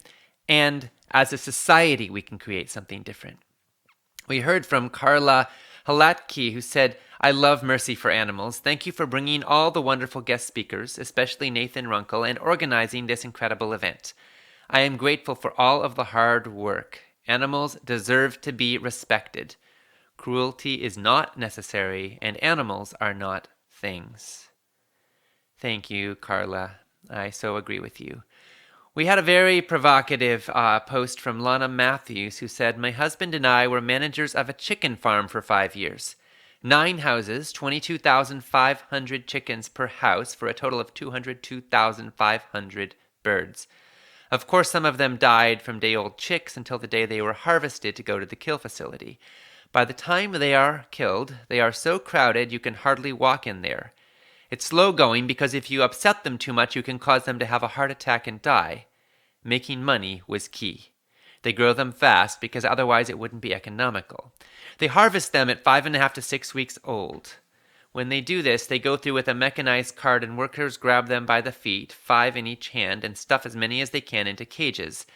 Then a forklift picks the cages up and loads them onto the transport trucks, 18-wheelers. Once they're all gone, they had a week to clean the houses and get ready for the next batch. Where we worked, they were raised antibiotic and chemical free. But they might as well have had all that. It was so hard to walk into those houses and breathe in all that urine smell. The ammonia was beyond words. Plus tons of dust, spider webs, rats. We had to check the houses daily several times, and if we found dead chickens, we had to load them into 5-gallon buckets and put them in special freezers to be picked up and made into bone meal, and for other uses, some of which is that they are used in animal feed. Our ex-boss was ready to retire and sold it, so we had to move. We don't miss it one bit. We learned a lot right down to them saying they were raised without chemicals. All I can say is good riddance to that way of life, meat and all." Thank you for sharing this, Lana. And I think one of the key points in Lana's sharing, of course, is that this was a farm that was antibiotic free, right? And chemical free, and said so on the packages. Packages, by the way, from Sanderson Farms, for those of you who are familiar with the brand. So we have to go a lot deeper than just antibiotic free or hormone free or chemical free. We have to look at what's actually being done. And one of the ways you can do this is if you want to know where animals are being raised, you can actually ask to visit the farm. And if the farm has a no visitors policy, then you have a pretty good indication that the animals aren't running around on the fields and eating grass or, clucking away in the dirt and finding bugs. They're not raised on pasture. You can have a pretty good idea that they're an industrialized agricultural facility. So if they don't want to show it to you, then maybe you don't want to buy it from them. We heard from June Brooker, who said, what can we do? I want to answer this a little bit and share a few of the things that you can do. Number one is walk your talk and eat your conscience. For many people, this means going plant-based, or if you're choosing to eat animal products, making them pasture-raised. Number two is change where you shop and also the brands you buy from. Support folks who have standards, who act like they care, and who actually walk that caring. Mass market supermarkets that will sell whatever to anybody as long as it will lead them to profits have an investment in profits. And therefore, they will put whatever labels they're legally allowed to put on their products that will keep you buying. So if you can find sources, farmers markets, CSAs, natural food stores that you can support that have conscience and values, this is a good step to take. And also look at the brands that you buy from and support folks who have standards. You can contact local restaurants and ask them if they serve meat. Do they serve antibiotic-free meat? Do they serve pasture-raised meat or animal products? And if they do, celebrate them. And if they don't, you can expose them. Or you can tell them you won't patronize them until they make a change. You can investigate local meat sources and actually ask to take pictures and visit their farms. Do a report on this for a local paper. Share who's willing to be honest and who isn't. You can share this summit and this message with other people you know about and care about. You can support organizations like Mercy for Animals. You can come together with kindred spirits to support you and help you stand true to your values. We all need people to help us when times get tough and to pick us up and to help us to have a supportive food culture. And you can also reach out beyond the choir. You can reach out to people who don't think like you do in workplace, in family settings, in larger contexts, and find openings and share what's so. You can post on company Facebook pages. You can post comments or file comments. A lot of stores have places where you could submit comments. You can ask to speak with managers at stores or restaurants. Look for consumer-facing companies and look at the products they sell and the brands they sell and push them to adopt higher welfare standards and to say no to sourcing from mainstream industrialized animal agriculture and expose them if they don't and celebrate them if they do. Step by step, we can and we are changing the world. We heard from Bernadette Worrell, who said, "We are so proud here in the Netherlands to be the first country in the world that has a political party in the parliament that stands up for all animals and that fights factory farmings. Many other countries started animal rights parties as well. It's called Party for the Animals.nl. Well, wonderful, Bernadette. And we also heard from Marielle Cardenas, who said, "Hi, I am here from Bolivia, and my life totally changed because I became vegetarian 4 years ago for the animals. Now I'm vegan. I could not be more thankful for all the knowledge that I learned on this journey. I am a medical doctor and now a health coach. I found my purpose in helping people heal through food. Thank you so much for all the valuable information you share with us. I will make sure to get all this information to my community here in Bolivia." Thank you again. Well, thank you, Marielle. And by the way, the Food Revolution Summit Empowerment Package comes with transcripts of all the interviews. And also, we provide Spanish translation of those transcripts. So that may help you to share this message in Bolivia and in Latin America in general. We want to share, we hear so many wonderful, inspiring stories of people whose lives have been changed by the food revolution. And I want to share now a pre-recorded testimonial from Dawn Aragon, a clinical psychologist, an acro yogi, and a mom from Seattle, Washington. Dawn participated in one of our Food Revolution summits, and it changed her life. Here is her story in her own words. Hi, everybody.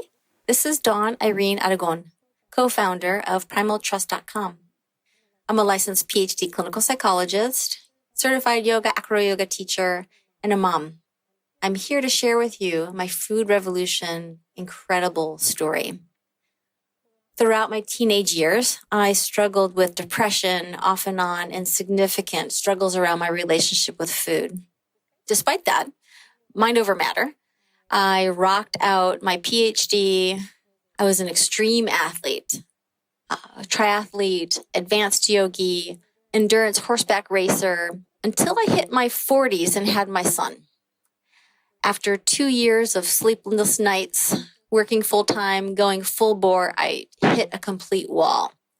I went to my primary care provider. She gave me a powerful benzodiazepine, sent me to every specialist under the sun, with no one who could really help me. No relief whatsoever for any of my symptoms. After 5 years of studying, self-study, trying to figure out how to help myself, I ran across the Food Revolution Summit.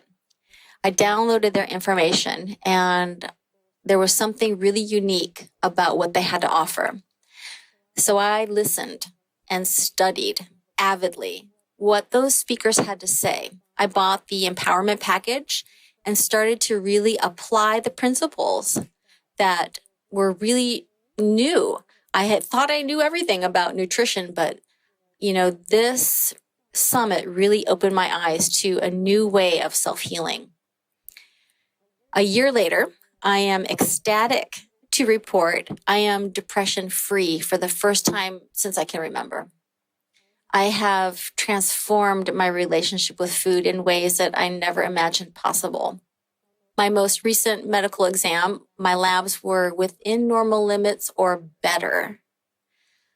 I have more vitality, spark for life, joy, happiness, a new relationship that supports me in every way, nourishes me in every way. I encourage you to pay attention, open your heart and mind. The Food Revolution has answers for every single person who's ready. Thank you all so much. Take care. Be well. Thank you so much, Dawn, for those inspiring words and for sharing your story. I want to share that this segment's empowerment package giveaway goes to Mariel Cardenas from Bolivia, so you can share this summit in Bolivia and in your medical practice and throughout the world. And we are just so grateful to support you. And congratulations to everyone who's stepping up and getting informed and spreading the word. And now it is time for the next segment of our broadcast, which is an interview with Saru Jayaraman. Here we go.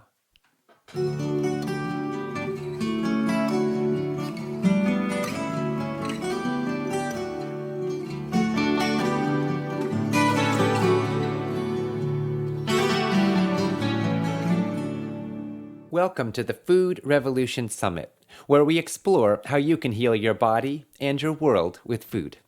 This is Ocean Robbins, and I am joined by my dad and colleague, John Robbins, in welcoming our guest, Saru Jayaraman.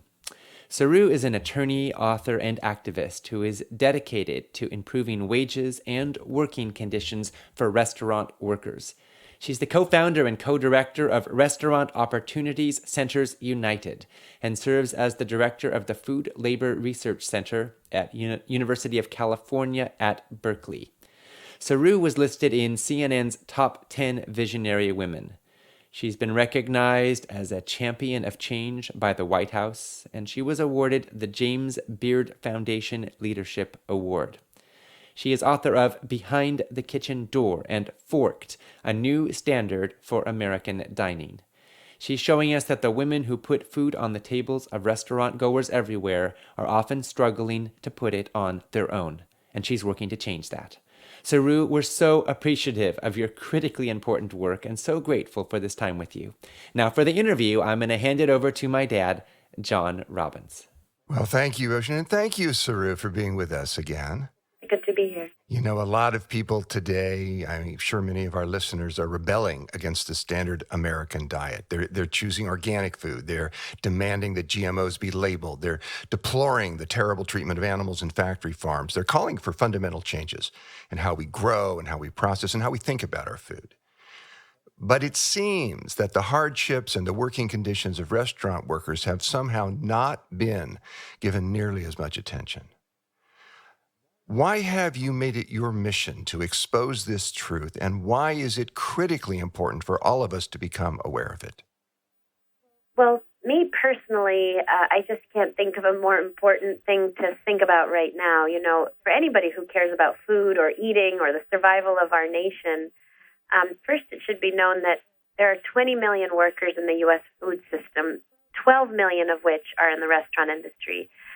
As a sector, the food system is the largest employer of any private sector employer in the United States, and the restaurant industry alone is the second largest private sector employer in the United States. And unfortunately, both the restaurant industry alone and the food system as a whole, despite its size and growth, are both the absolute lowest paying employers in the United States. So what does that mean? You've got the largest and fastest growing sectors, the food system as a whole, and restaurants in particular, proliferating the absolute lowest paying jobs in the United States. Every year, the U.S. Department of Labor puts out a list of the 10 lowest paying jobs. Every year, 7 of the 10 are restaurant jobs, and the 8th lowest paying job is farm work.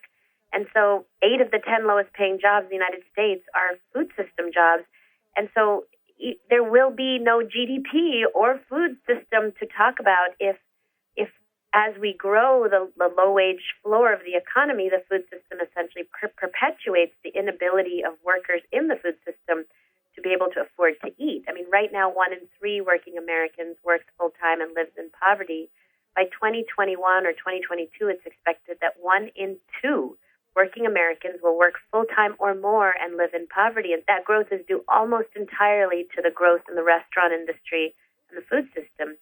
You have to ask yourself, when half of the nation can't afford to eat, what will happen to our GDP? Who will afford to eat the food that we grow? You've pointed out elsewhere that restaurant servers are 3 times as likely to live in poverty compared to the rest of the U.S. workforce. Yeah, that's right. I mean, I think one thing most people don't know is that the federal minimum wage for servers and other tipped workers in the United States is still $2.13 an hour. It's been stuck there for 26 years. And perhaps people have memories of their own experience being a server because 1 in 2 of us has worked in this industry at some point in our lifetime. And maybe for some of us who are educated, our memories of being a server in high school, college, or graduate school are we made a lot of money as servers, but in fact, the millions of women, mostly women, who work as servers, the majority of servers in America are women, 70% of them, and the majority work in places like IHOP and Denny's and Applebee's and Olive Garden. Their median wage is about $8.50 an hour. And as you said, they suffer from 3 times the poverty rate of the rest of the U.S. workforce and use food stamps at double the rate. So I come back to the question, when the largest and fastest growing industry is proliferating jobs in which people must rely on food stamps to survive, who will afford to eat the food in the food system that people care about? If we care about a sustainable food system, how could we not think about sustainable wages and working conditions for the people in it if we expect the food system to survive or grow? Before I read your books, I assumed that restaurant servers were paid for their jobs. I assumed the costs of service were built into the menu price. So I have to admit this. In a few cases where I thought the server was rude, or maybe I was just in an irritable mood, I am embarrassed now to say that I left little or no tip. I had no idea, honestly, that wages for tipped workers in the U.S. are as low as they are, that they range between $13 an hour and about $5 an hour in 41 states. And I didn't know that when you're a tipped worker who receives that much money as a wage, you don't actually receive a wage. Your wage is so small that it goes entirely to fees and taxes, and you sometimes get a pay stub with $0. I really had no idea that the vast majority of tipped workers in this country live completely off their tips. It's a little embarrassing to admit that. I'm ashamed to admit that, but I'm glad to know. Sarah, can you explain how tipping really works? Yeah, and you're not alone. Most Americans have no idea that the federal minimum wage is $2.13 an hour, or that these workers are really mostly living off the whims and caprices of customers. So, how does tipping actually work? Tipping actually originated in feudal Europe. It was a vestige of the feudal system, noblesse oblige, something that an aristocrat gave to a serf or vassal or servant, always on top of a wage. When it came to the States, it was because of rich Americans traveling to Europe and coming back and trying to show off that they knew the rules of Europe. So they came back in the 1850s and 1860s, and when they did and tried to tip, there was actually a massive populist anti-tipping movement at the turn of the 19th century in which Americans said this is undemocratic, it's a vestige of the feudal system, we reject it. And in fact, that movement spread to Europe, and the labor movement picked it up in Europe, which is why now there's very little tipping in Europe, because people say that's a feudal concept and we're professionals and don't tip us. Here in the States, we went in the exact opposite direction because the restaurant industry at the time demanded the right to hire newly freed slaves and not pay them anything at all and let them live on customer tips. And that idea that a former slave could be paid $0 an hour as long as tips brought them to the minimum wage lasted until this day, when we went from $0 in 1938 to a whopping $2.13 an hour in 2017. And over that 80-year time period, essentially the industry has argued that, I should say the Restaurant Association, the trade lobby, has argued that it's okay. These are white guys working in fancy fine dining steakhouses. They're making $50 an hour in tips. There's no reason to give them a wage. When, as I said, in fact, the vast majority, 70% of these workers are women, mostly single moms, struggling to survive, feeding their families on tips, and actually suffering from the worst sexual harassment of any industry in the United States, precisely because they are having to basically please the customer. I mean, it was no fault of your own that you didn't know that this system existed, and so sometimes you don't tip, sometimes you do tip because you don't know. But that fact that you tip sometimes and you don't sometimes is precisely the problem. Tips should be, as they were in feudal Europe, always on top of a wage, so that the pleasure or displeasure of a customer is not what is determining whether a woman can feed her family. No, it should be if at all, it should be a symbol of pleasure or displeasure on top of a wage that a woman is using to actually feed her family. You know, when I hear you say that the restaurant industry is where more sexual harassment takes place than any other industry in the country, I wonder, and can I ask you to explain what this means in reality for the 7% of American women who today are working in the restaurant industry? Yeah, I'm so glad you asked, because it's the issue that really makes me the most sad and passionate about this issue as a woman and the mother of two little girls. Most of us have daughters. Many of us have daughters for whom this will be the first job in high school, college, or graduate school.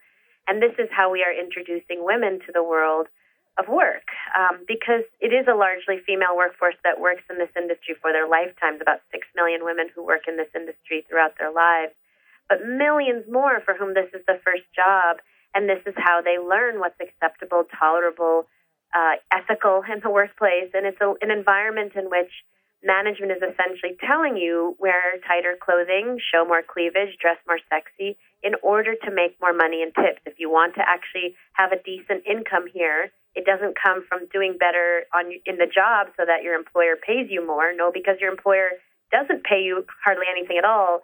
It comes from pleasing the customer. And there's such a fine line between having to do things that really border on sexual harassment, in many cases sexual assault, like basically being told to show more of your body or to flirt or to touch the customer or allow yourself to be touched or grabbed or worse.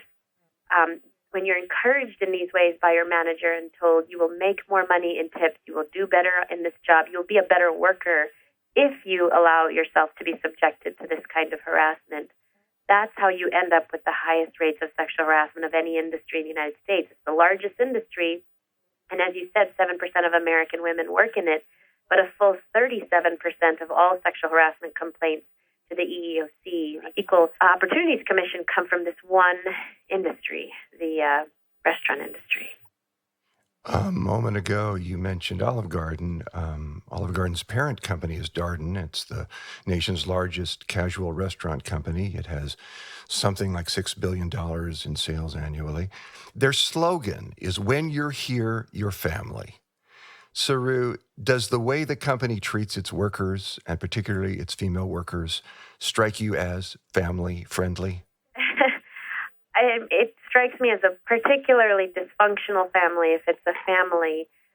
In my latest book, Forked, A New Standard for American Dining, I tell the story of a young woman in Indiana, Olive Garden, who earned $2.13 an hour, which is the wage in Indiana, and struggled a lot. Single mom. She said her mom had earned $2.13 an hour as a waitress, and since the wage has been frozen for 26 years, she's earning the same. Couldn't survive with her son, had to move in back with her mother. But the worst part, besides all the struggles of not being able to feed her child or pay the rent, was a manager in the restaurant who was notorious for grabbing women and touching them, grabbing them, putting his hand down their pants. And women who complained at the Olive Garden were pretty summarily fired, let go. And it's funny because they claim to have a zero tolerance policy, and we joke and rock that it's a zero tolerance for complaining about sexual harassment, a zero tolerance for any kind of complaints about sexual harassment. In this worker's case, she ended up having to tolerate it.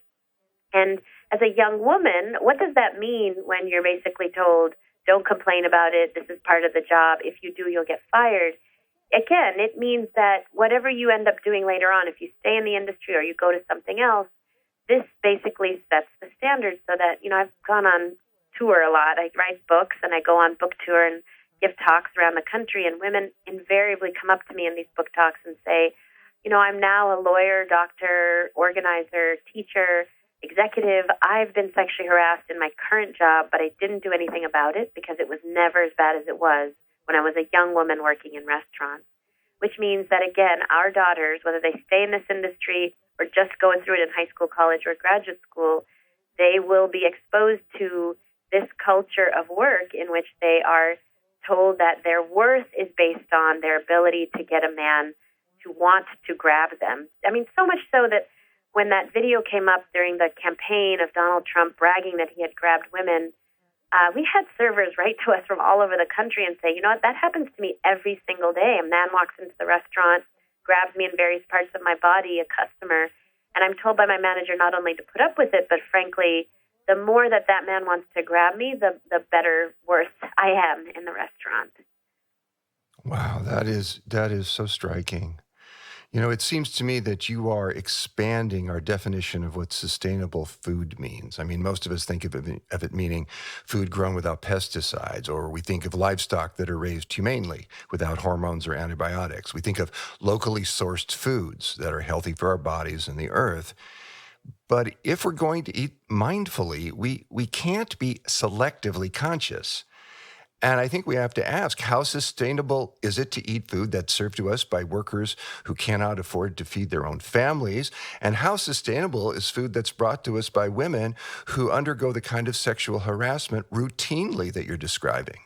It's so true. And unfortunately, restaurants that do provide locally sourced, organic, sustainable cuisine are not any different from the rest of the industry. Now, there are definitely standout restaurants. We've created a list and a guide of restaurants that are treating their workers well and paying them well and are working with us to change policy on these issues. They are part of an association called RAISE of restaurants, taking what we call the high road to profitability. But the vast majority of restaurants in this country simply follow the standards set by the chains in terms of wages and working conditions. And unfortunately, we have found that is also true for restaurants that serve local, organic, and sustainable cuisine. In fact, at one point, we did a survey of restaurant workers in different kinds of restaurants and found actually that food insecurity was greater among restaurants who said they worked in restaurants that served locally sourced organic cuisine than it was in other restaurants. So I don't think sustainable restaurants are worse in terms of the traditional definition of sustainable food. I don't think restaurants that serve quote unquote sustainable cuisine are worse necessarily. I just think that they tend to follow the exact same standards. And it's up to us as consumers who care about anything sustainable, a sustainable food, a sustainable world, a sustainable business model, a sustainable dining experience. It's up to us to let employers know that it's not enough for them to serve us a beautiful, expensive meal with locally sourced organic tomatoes. We have to know that the people bringing us that food, cooking that food, serving that food are treated well. Otherwise, our desire to eat sustainably is really impacted. You know, I want to play devil's advocate for a moment with all respect. I've spoken to some people who own and run small family restaurants. They're dealing with serious financial challenges. They're having a hard time staying in business, and they want to do the right thing for their workers. Now, one of them told me that they have restaurant customers who come in and who claim to be for changes in restaurants that result in paying fairer wages and higher wages. But as soon as they see any hike in the prices as a result of wage increases, they immediately, I was told, forget their lofty talk and take to Yelp to complain. So, Saru, do you have any advice for these folks who are running these small family restaurants?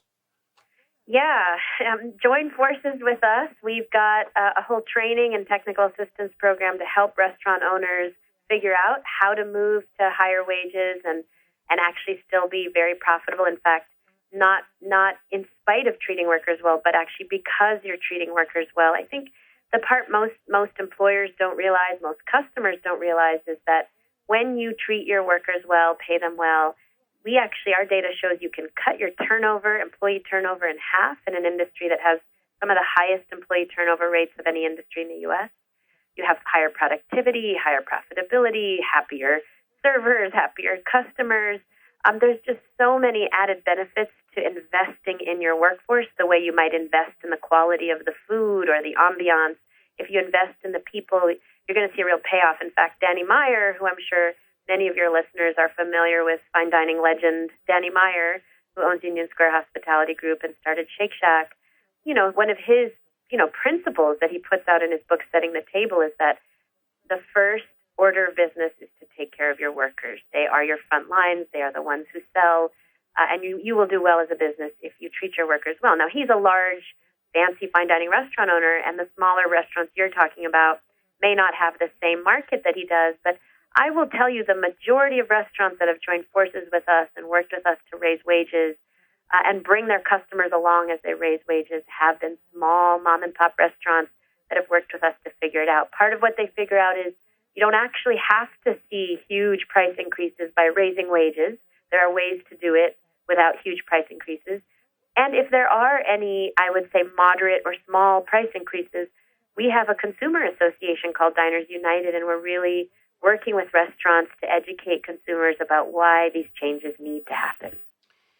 I hear you making the case that a restaurant culture that takes employees very, very seriously, and it may be even an employee-first restaurant culture, is not just the right thing to do from a human rights perspective, from a human decency perspective, but it also can lead to more sustainable and more profitable business outcomes. Absolutely. It's when I think about that, I think it's most likely to work at a high-end private restaurant, least likely to work in a national chain. But it seems that Chipotle, which also, by the way, is leading the way with some new animal welfare practices for chicken suppliers, has also taken the lead in some respects in treating employees better. Is that true? It is. I mean, there's still things we'd love to see Chipotle do, and this is why we call our businesses that work with us on the high road. It's not a destination. Nobody is perfect, nor is anybody completely evil. It's a road along which the employers that work with us are traveling, the high road in which they are trying consistently to do better by their workers. So I think there's definitely more things we'd love to see Chipotle do, but there's some extraordinary things they're already doing that we like to lift up. They do have much better mobility for their workers and advancement career ladders than other chains. They have committed to providing paid sick days and paid family leave to their workers. They are open to conversation about what more they can do. All of that speaks volumes to the fact that I think they're open to the idea that when they invest in their workforce, that you see payoffs over time. And I don't know about other people's experiences, but I certainly have. I have noticed the difference in just observing chains in terms of workers telling us how much happier they are at Chipotle than other places. And certainly when I go there, I see that in the way that I'm treated. But I think ultimately what Chipotle is showing and what we've been able to show through all the different companies that are part of our network is that this kind of change is possible regardless of the kind of restaurant you are, whether you're small or large, fine dining or fast food. It is totally possible to make changes. Not only are the restaurants, individual restaurant companies showing that, but state policy is showing that. You know, California has had higher wages than most other states for a long time. We just went to $15 minimum wage as a state. California has the largest and fastest growing industry in the United States, restaurant industry. We actually have a full 1 million of the 12 million workers in the United States are right here in California. And actually, Los Angeles has a larger restaurant industry than New York City, Los Angeles as a city. So it's just also borne out by the data that not only can restaurants of all kinds figure this out, but in states that have higher wages, we see restaurants of all kinds. They actually are figuring it out, whether they're in Fresno or they're in Bakersfield or they're in LA or the Bay Area, whether they're a small restaurant or a chain. Restaurants are figuring it out and booming in the state of California. One of the reasons that it's so important for restaurants to figure this out, one of the many reasons, came to my mind when you mentioned that Chipotle is one of their positive steps is they're providing paid sick days. I mean, to me, that should be a given, but I know it's not in the industry as a whole. And when workers are paid so little, when they receive no paid sick days and often no health benefits, I would think they would have a very strong incentive to work even if they're sick. And would that then pose a health risk to diners? Oh, it's more than a health risk. That's an understatement. 90% of restaurant workers in America don't have a single paid sick day. 2/3 report cooking, preparing, and serving our food when they are ill. And we've documented everything. Workers working with H1N1. I had a worker testify in the Florida State Legislature that she worked at a very fine dining restaurant in Miami Beach for 3 weeks with typhoid fever. We've seen just horrible outbreaks. In fact, the Center for Disease Control reports that 50 to 90% of all norovirus outbreaks can be traced back to sick restaurant workers. And if you don't know what norovirus is, you don't want to know. It's called the winter stomach flu. It's really miserable. I've had it. And it really comes from restaurant workers being sick on the job because they're forced to, not because they want to. But when you earn $2.13 an hour and you live on tips, there's only one way to earn those tips. It's to show up at work. Not to mention that for a lot of kitchen staff, they're basically told they'll be fired if they don't come, regardless of how sick they are. So this is a public health crisis. It's not just people making us sick. This is a public health crisis. And we have seen in many cities that are beginning to pass legislation requiring this industry to provide paid sick days. It's still not the majority, but a number of cities have started to do this. We have started to see a reduction in illness outbreaks as a result in these workers being provided paid sick days. So, you know, I think a lot of your listeners, any of whom have experienced any kind of sickness after eating out, you have to understand that's not necessarily just what we call food poisoning. Most of the time that comes from the fact that this industry, I've heard an industry professional, an employer actually kind of say with jokingly, oh, we take full credit for the winter flu. We know that we're the ones who perpetuate the winter flu because everybody's working when they're sick. So if the industry acknowledges it, I think that we as a public have to really stand up and say this is a crisis, and I refuse to subject my family or my loved ones. I want to eat out, but I refuse to subject my family to this. We have to pass legislation that requires paid sick days. I agree, and I'm sure many of our listeners do. And this is so important. I mean, spending at restaurants in the U.S. has been slowly but steadily approaching the amounts we spend at grocery stores, and now it has actually surpassed it. Yeah. Yeah, Americans are now spending more at restaurants than on groceries. Yeah, we eat out more than anybody else on earth with greater frequency. And actually, that number just continues to explode. I mean, I've been working on these issues for 15 years. And just over the last 3 years in my talks and speeches and writing, I've gone from saying the industry has a little over 10 million, a little over 11 million. Last fall, we hit the 12 million worker mark. The industry is just exploding, and it's because we keep eating out in ever-increasing numbers with increasing frequency, more than anybody else on Earth. And so we, I don't think that's anything to be ashamed of. I think we as Americans tend to celebrate our culture in restaurants, special moments, wonderful moments. I think that restaurants have become the gathering places, the community spaces for America. And that is okay as long as in those community spaces we are taking care of our people and making sure that everybody is thriving, including the people who are bringing us our food. There's a political issue today regarding undocumented workers. And as we all know, the undocumented workers are behind a lot of the food we eat in this country. Picking it, harvesting it, working in restaurants. According to government figures, 20% of those working in food service jobs, which includes waiting tables and washing dishes and other restaurant and food prep jobs, are unauthorized immigrants. But those kinds of government figures are almost certainly underreported because people are often reluctant, and understandably, to answer questions about immigration status. One estimate that I saw is that twice as many unauthorized immigrants work in food service as do U.S.-born workers. Saru, what would happen to restaurants if undocumented or unauthorized immigrants were no longer available to work in them? Yeah, this industry was already going through the worst labor shortage in the history of this industry before the election of November 2016. We were already experiencing a very painful labor shortage that was actually driving some positive change. In some ways, the industry was having to start to think about how to pay people more, how to retain them.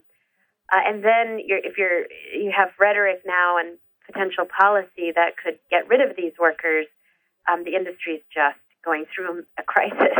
The most conservative numbers are the ones you've given, because some people say out of 12 million, at least 1.3 million are undocumented, double that for all immigrants. But in cities like Los Angeles, New York, Chicago, the Bay Area, just all over the country, you're talking closer to, our estimates are that it's closer to 45 or even 50% of all workers in those cities that are in this industry are undocumented, which means the industry would absolutely shut down. It would absolutely shut down if these workers were not present. So I really think it has to be understood that people in power right now who are talking about deporting these workers actually employ thousands of undocumented immigrants themselves. I'm sure everybody knows that those red Make America Great Again hats were actually made by undocumented workers in Los Angeles. So the people in power, I don't believe, are actually interested in deporting 11 million undocumented immigrants. They are interested in creating a climate of fear in which workers do not feel that they can speak up for their rights, or when they're exploited or when they're not properly paid, do not feel that they have the right to speak up. And frankly, that inability to speak up then drives down wages for everybody, not just for immigrants, because certainly unscrupulous employers will prefer workers who don't speak up, and you're going to see a driving down of wages across the board. So fundamentally, it has to be understood that the current rhetoric about deporting these workers is actually not about immigration policy, it's labor policy, and trying to drive down wages and trying to keep people quiet. That is really what it's about, and the industry will suffer tremendously if any of this is actually implemented. It seems, honestly, that without immigrants, the restaurant industry wouldn't even exist. Oh, absolutely. Not just the workers, but I'm sure your listeners know. I mean, so much of the growth in the restaurant industry is entirely immigrants. So much of the new cuisine and the fusion cuisine and even the impacts on what we call American cuisine really comes from immigrants. And there have just been so many tremendous contributions to this industry, and really in ways that have changed our industry for the better. So it wouldn't just kill the industry. It wouldn't just shut it down. It would it would be a huge setback in terms of the growth and diversification of this industry that I don't know if the industry could survive if those kinds of policies were actually implemented. You know, as we're having this conversation, I'm wondering what steps our listeners, what steps the average restaurant goers can take to help workers. I mean, obviously, we can tip better. That's the decent thing to do, but that's clearly not enough. If we want to help create industry wide systemic change in working conditions. Um, so, Saru, are there other ways, even small ways, that we can advocate for restaurant workers every time that we eat out, every time we go to a restaurant? Absolutely. I'm so glad you asked. So we have a website on our, or a sub-site on our website called Diners United. It's an association online of consumers that have signed up and said, I want to know which restaurants are treating their workers well. I want to get engaged. Since the election, 11,000 consumers have signed on. And basically, through that site, dinersunited.org, you can download an app on your phone. Actually, it's a mobile site on your phone that tells you how restaurants are faring on issues of wages, benefits, and promotions. If a restaurant in your area is not listed there, or if it is, the point of the app is actually not to tell you where to eat and where not to eat. It's to give you a tool when you eat out to either tell the employer, love the food, love the service, I love it that I see you ranked really well in this guide, or to say, I don't see you in this guide, or I don't see you ranked well in this guide. I come here regularly, and I would really like to see you do well in this guide, and encourage the restaurant owner to contact us to become a part of our Association of High Road Restaurants and to have their information listed in our guide, or to work with us to improve their wages and benefits. So certainly, if you have that mobile app, you can, at the end of your meal, speak to the employer, the manager, the owner, not to the workers, because you could get them in trouble, and say to the manager, owner, love the food here, love the service. I would love to see you do well in this guide. Can you contact this group and either figure out how to do better, or get your already great information listed in this guide? That's one thing people can do. There's another thing in this moment, actually, that people can do, which is that after the election, many of our restaurant owners created something called sanctuary restaurants, which was not about harboring undocumented immigrants, but it was about creating what they call a safe place at the table for everyone, an environment free of hate, an inclusive environment in which all immigrants, Muslims, LGBTQ people, workers, customers, women can find a harassment-free environment. And many restaurants, at this point, 400 restaurants have signed on to become sanctuary restaurants and have put the placards and stickers up in their windows. And so, again, you can go to the sanctuaryrestaurants.org website. You can sign up as a consumer. You can download little cards that you can give restaurant owners every time you eat out, encouraging them to sign on as sanctuary restaurants. You can also download cards you can give workers with a mobile text number that allows workers to text in anytime they're facing any kind of harassment or attack, and get support from our legal department as to what they can do. So there's a lot consumers can do. You can go to dinersunited.org or sanctuaryrestaurants.org, and please do it. Get engaged and speak up when you eat out. Thank you very much for your work in that regard. It's very heartwarming and it's inspiring. Thank you. And it's galvanizing, and it's desperately needed. I wish it wasn't so desperately needed, but it is, and you're there to provide it. I read your most recent book, Forked, and one of the things I enjoyed while I was reading it was the stories you tell of enlightened restaurant owners who treat and pay workers decently, and who get immediate returns, both in employee loyalty, but also in better customer service and in profits. And I was particularly impressed with what you revealed about the celebrity chef, Tom Colicchio.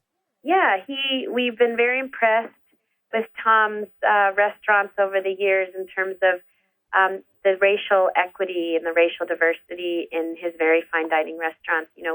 One of the other issues that we work on is pretty severe racial segregation in the restaurant industry. It's pretty normalized for a lot of, I think, your listeners. It has been for a long time in America that in a fine dining restaurant, you're going to see white servers and sommeliers and bartenders and people of color as bussers and runners and kitchen staff. And the differential in wages can sometimes be a 5 times differential between a fine dining server or bartender and a busser, runner, or kitchen staff. And so not only do we need to raise wages for all of these workers and what we call lift the floor, but we also need to build the ladder so that regardless of their skin color, a worker can advance to be a sommelier. You know, we just had a young man of color from Washington, D.C. become a master of wine. There are only 75 masters of wine in the world, 2 of whom are people of color, 1 of whom is our guy. And so it's totally possible for there to be career ladders in this industry, but real issues of implicit bias, what's known as implicit bias, on the part of all of us, including employers and consumers, has kept workers from being seen as potentials for servers, bartenders, or sommeliers, or wine experts. And so Tom has had a different model. He just, through intentionality, has had people of color in very high-level positions in his fine dining restaurants. And we're helping more restaurants all over the country actually figure out how to do the same, how to diversify. Because ultimately, I think we do want to see all of these restaurants be less segregated, more reflective of the populations that they're in, really promoting that idea of racial equity, particularly in this moment when so many of these ideas of equity and diversity are under attack. I think we as customers can stand up to see that in these places that we eat out. When you mention these racial issues, I've noticed that when I've eaten in restaurants, usually the workers in the front, the people who serve the customers, are lighter skinned. Those in the back, hidden in the kitchen, are darker skinned. And I've also assumed, and I want to ask you if this is accurate, I've assumed, maybe perceived, that Black servers get tipped less, even if the customers are Black. Is that true? Oh, it's absolutely true. There's been studies that have come out of the Cornell School of Hospitality Management on tipping that show that tipping, unfortunately, has nothing to do with the quality of service. All of us, a lot of servers think that they get tipped more because they serve really well, and I'm sure they are professionals who serve very well. And like other professionals, they should be rewarded for that by their employer. But tipping generally does not reflect quality of service. Data shows it reflects your race, your gender, your skin color, your eye color, your hair color. If you're a woman, you get tipped more if you touch the customer. If you're a man, you get tipped less if you touch the customer. Unfortunately, with women, of course, tips are highly correlated with these issues we talked about earlier, sexual harassment and body type, and attractiveness to the customer. So there's some real pernicious ways in which tips are reflecting the real ills in our society in terms of racism and sexism and misogyny that could somewhat be reduced if we could ensure, as California and 6 other states do, that these workers get an actual wage from their employer and let tips be what they were always meant to be, even in feudal Europe, just an extra, a gratuity, something gratis, something extra on top of a wage that guarantees that every worker, regardless of their skin color, breast size, or height, or eye color, can actually feed their family.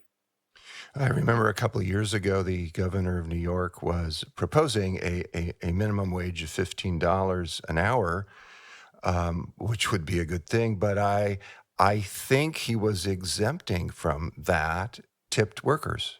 That's right. Unfortunately, when the wage went to 15 last year, for everybody else, 400,000 tipped workers were left out and, in fact, saw their work wages decline in New York State. That was the deal struck with the Restaurant Association, that tipped workers would see their wages go down while everybody else saw their wages go up. And so we are now moving legislation in the New York State legislature that would correct that and get tipped workers also to $15, as is in this case in California, Oregon, Washington, Nevada, Minnesota, Montana, and Alaska for the last 40 years have all had the same wage for tipped and non-tipped workers for decades. And actually, those 7 states are faring better on every measure than the 43 states with lower wages for tipped workers, higher restaurant sales per capita, higher job growth in the industry, even higher rates of tipping. Alaskans actually tip better than anybody else on in the United States, and they have had the same wage for tipped and non-tipped workers for decades. And you see half the rate of sexual harassment because their tips are not what actually women have to survive on. Tips are an extra on top of the wage. Well, they're models, I think, for the direction we all want to see the industry go. And Saru, for the last 15 years or more, your organization, ROC, has been leading successful campaigns against the exploitation of restaurant workers. You've won back tens of millions of dollars in tips and wages that had been stolen from workers. You've helped to bring about policy changes that have improved the lives of many, many, many thousands of people whose work too often goes unnoticed and unrewarded in the restaurant industry. I really appreciate what you're doing, what you have been doing, what you're going to keep doing. It's a privilege to speak with you and to bring your vitally important message to our listeners. On behalf of myself and of Ocean and of everyone involved in the food revolution, I want to thank you. I want to thank you for your tireless work. And of course, I want to thank you for being with us today. Thank you so much for having me. Good to talk. We've been talking with Saru Jayaraman, co-founder of the Restaurant Opportunity Centers United and author of Behind the Kitchen Door and Forked. Saru, your message is disturbing and agitating in the best possible way. It's a service to restaurant workers and their families, obviously, but it's also a service to everybody who eats and everybody who wants a fair and decent and healthy society. We want to thank you for your time, for your wisdom, for your vital work, and for your partnership in the food revolution. Thank you so much.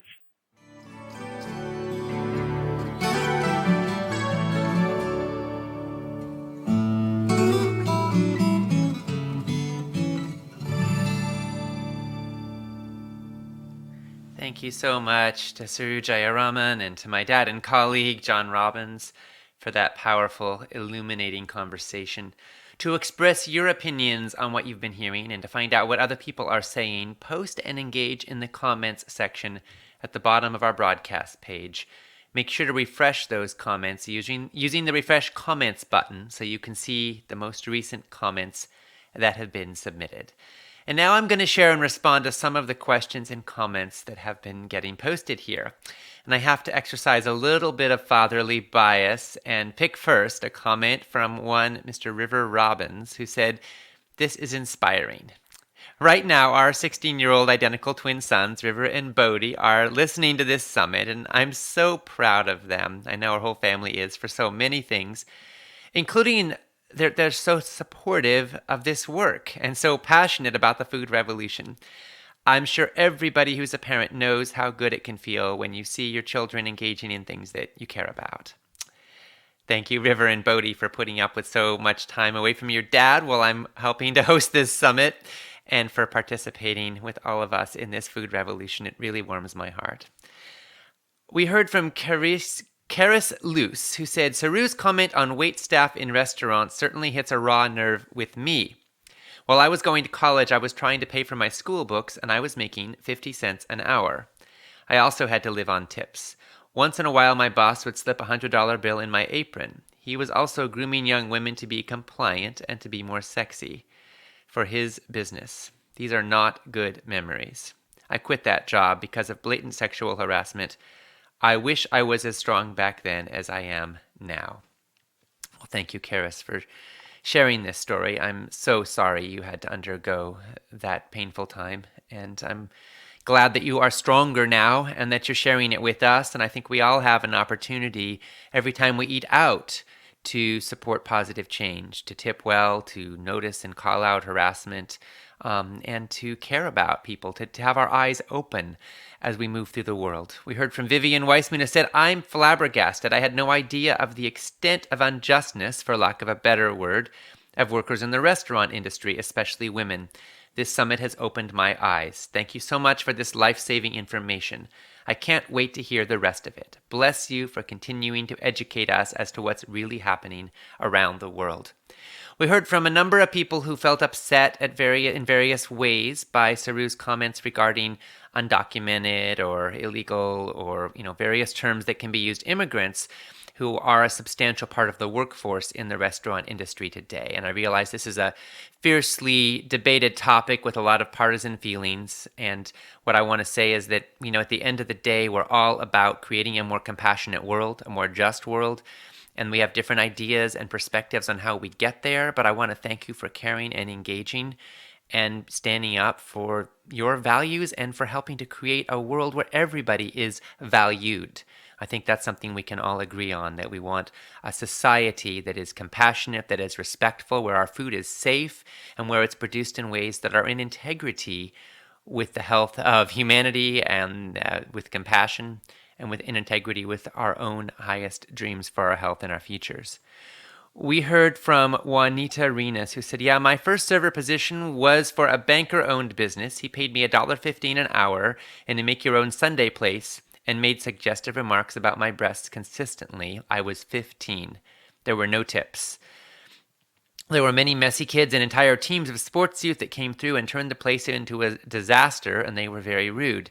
So it was an introduction to being paid nearly nothing and being subjected to an older man making sexual remarks about my body on a regular basis, as well as cleaning up after many rude people without any discretionary compensation.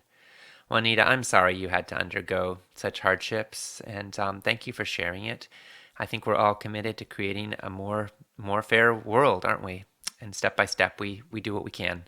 We heard from Shirley Negri, who said in South Africa, many restaurant servers, waiters, and waitresses are employed with no salary at all. They earn solely what they are tipped. So we can see clearly this is a very global situation. Each country has its own policies and practices. And we got some work to do, don't we? We heard from Heidi Larson, who said, okay, today's interviews, although so powerful and informative and important, are really making me so sad and angry and frustrated. I don't know how human beings can do this. It makes me so terrified to know that this is happening, to know that the meat that is fed to the masses is coming from such suffering.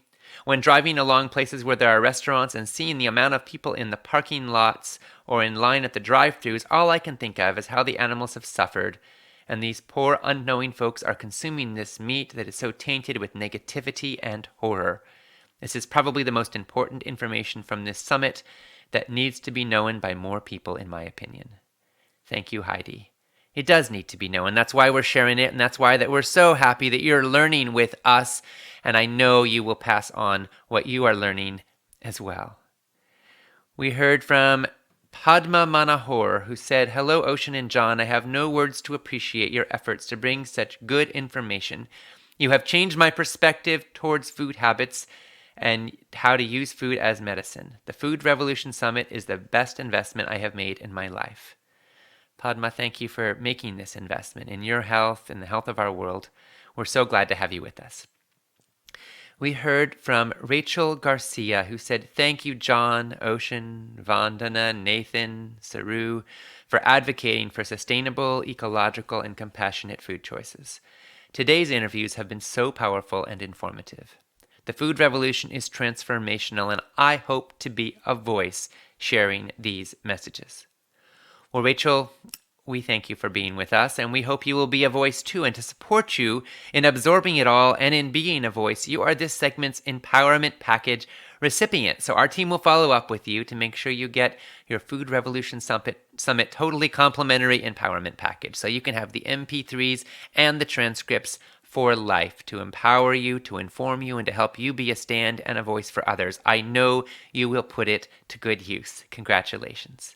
And congratulations also to all of our most recent Empowerment Package owners, which include Geraldine from North Carolina, Pete from Virginia, Diana from California, Kathleen from Missouri, Liz from Florida, Ashley from Canada, Tom from Utah, and everybody else who's stepping up and getting informed and claiming this package, taking advantage of the Summit special discount, and putting it into practice in your life. And now it is time for our revolutionary recipe of the day with Karen Hartglass. Karen is the founder of Responsible Eating and Living, or REAL. She's a fabulous chef, and she's the co-host of the Food Revolution Network's wildly popular Plant-Powered and Thriving online course. She's totally brilliant at helping make healthy eating doable, contagious, and delicious. And on each day of the summit, you're getting to hear her introducing a recipe of the day. So now I'm going to hand it to Karen. Hi, Ocean. Hi, everybody. Knowing where your food comes from certainly matters, doesn't it? I got that message loud and clear from today's speakers. Dr. Vandana Shiva conveyed the importance of eating organic, knowing the farmers who grow your food, and helping farming communities grow. Nathan Runkle shared how the food industry lies, especially about wanting people to believe that farmed animals are happy and treated well. They are not. And Saroj Jayaraman informed us of the injustice going on with wages and working conditions for the restaurant workers. All of this information is hard to swallow, literally. But I am grateful for this food summit to bring this knowledge forward and empower all of us to do something about it. One way to help is through community-supported agriculture, where you sign up at the beginning of a season to support a farm with a membership fee. Throughout the harvest time, you'll receive a box of fresh produce. The details vary based on location and what farm the CSA is connected to, but it's a wonderful way to get the freshest produce you can for an excellent price and support local farms. Sometimes, though, you may get ingredients that are unfamiliar to you and you don't know what to do with them, especially towards the end of the season when the root vegetables and squashes are in abundance. We have a wonderful recipe for you today, roasted winter veggies. It uses a lot of those vegetables: butternut squash, potatoes, yams, beets, turnips, and parsnips. It's a colorful and tasty dish. I especially love seasoning these vegetables with herbe de Provence, the French herb mix of basil, oregano, thyme, marjoram, and rosemary. You can use herbe de Provence or any herb mix you like. I do recommend using organic vegetables too, for many reasons, and one you may not think of. When vegetables are organic, you can leave the skins on where much of the nutrition is and not be concerned about toxic residues from pesticides and herbicides. And you don't have to peel the skins off your potatoes and yams, which saves you prep time in the kitchen. This dish is great hot or cold. You can bake it in advance and bring it to a potluck or picnic. I love it, and I hope you do too. Now back to you, Ocean. Well, thanks so much, Karen. Really appreciate your passion and enthusiasm for healthy food. And the recipe of the day today, as every day in this summit, is posted on our broadcasts page, as well as on our replays page. So you can scroll down a little bit and you'll find it, and you can print it and share it and enjoy it. And of course, you can also post and share comments and see what other people are saying in the comments section at the bottom of our broadcast page. We heard from Terry Abel, who said, "I am 59 and have never felt better. I was under several years of continuous stress when my husband was diagnosed with kidney cancer, which had already metastasized to the lungs. One doctor told us he had 6 months to live. We went to mainstream treatments, and he finally made his transition 5.5 years later. During that time, I was working full-time and taking care of him. Continuous stress. Needless to say, my adrenals flattened out and I had no focus. I had bone pain, many other challenges. By changing my eating habits, exercising, and meditating, I have changed my life. I have made several changes and I am still working on it. I always learn very much through these summits. I am grateful to you and your organization. Thank you for making people more aware of the link between food and disease. God bless." We heard from Stephen Robertson, who said, "I'm really enjoying the information and inspiring talks. I became vegan 24 years ago and vegetarian for 6 years prior to that while living in the U.S. About 95% of what I eat is organic. During the last 30 years, I have only been to the doctor once for advice on a painful knee and to have my B12 levels checked. The first book I read on switching to a plant-based diet was Diet for a New America, which really inspired me, and I have not looked back since." You know, we hear these stories so often, and I think we can just keep sharing them and hearing them because they inspire us anew with the substance and the depth and the significance of this work. You know, as you're listening to this summit, at one level, it's about the speakers and about their projects and organizations and passions and missions. But at the most important level, it's actually about you. It's about what you eat. It's about how you live. It's about how you can apply this in your own life. And that's so personal. You know, when you bring your food choices into alignment with what you most want for your life, when you make them informed choices that are aligned with who you are and what you care about and what you dream of, there's a kind of power that enters into your life. There's a kind of an integrity that enters into your life that gives you greater potency as you move through the world. And it also helps you to enjoy more health. I'm so grateful that I get to do this work and that I get to share it with all of you. Thank you so much for being here. And I want to say we are creating change right here and right now. There's actually some really good news. I mean, we've been looking at a lot of what's broken and wrong in our food systems today. But think about this. Sales of organic food in the United States have increased 26-fold in the last generation. In the last decade, we've seen a 3-fold increase in farmers' markets. 9 U.S. states have joined the entire European Union in banning gestational crates for mother pigs. Sales of certified non-GMO foods in the U.S. have gone from nothing to over $19 billion in sales in just the last 5 years. Sales of what are considered natural foods have gone to over $100 billion in sales in the U.S. alone per year. And younger consumers are actually at the forefront of a lot of these changes, which gives us more and more hope as the future unfolds. Farmers, producers, retailers, and consumers, as well as restaurant owners and restaurant patrons, we all have the opportunity to take part in a massive shift in how we grow, how we process, how we eat, and how we think about food. And as we participate in that shift, we also reap the benefits. We also participate in transformation. Ilana Leonora said, "This presentation is literally changing my worldview. Corporations are poisoning us and making money soon, making money off of it, rather. This is terrifying and enraging. Organic food is not just food. The non-organic foods should be called poison foods. Goodness knows. We really do need a global food revolution. Thank you for this amazing and life-changing summit." Thank you, Ilana, for your passion, and I hope and pray that you're able to put that passion into action because this world needs you. It needs you lit up, it needs you engaged, it needs you participating in this food revolution. We all do. Meryl Schulte said, "Our family recently went plant-based. It was largely for health reasons, for my husband and children, and for me, environmental and health reasons. However, yesterday, I realized that there's a part of my husband who is truly impacted by animal cruelty. It was touching to see that side of him, and very enlightening to see another side of his motivation." You know, there is a myth in our times, Meryl, that we're fundamentally narcissistic and selfish creatures who are just out for ourselves in a dog-eat-dog world.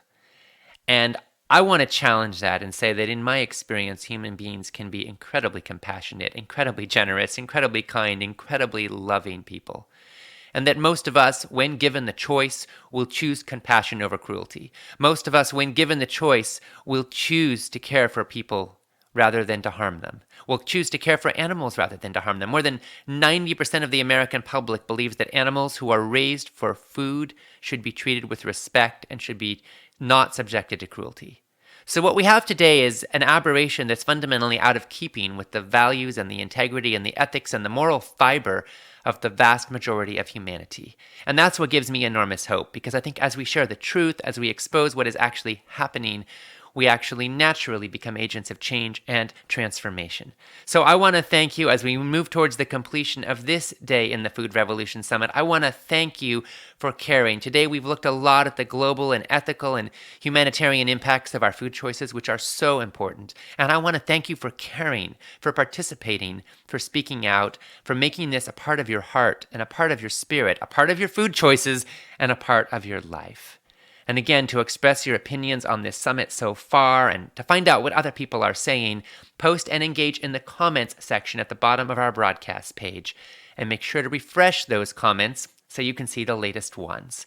And come back and join us tomorrow at 8 a.m. Pacific Time, 11 Eastern, 3 p.m. GMT, for Optimal Weight for Radiant Health, expert advice, and insights that really work. Our context here is that more than 2/3 of the US population and more than 1.5 billion people worldwide are overweight or obese. Right now, more than 105 million Americans are on a diet. Yet less than 1% of dieters ever succeed in their goals, even short term. Do you know why?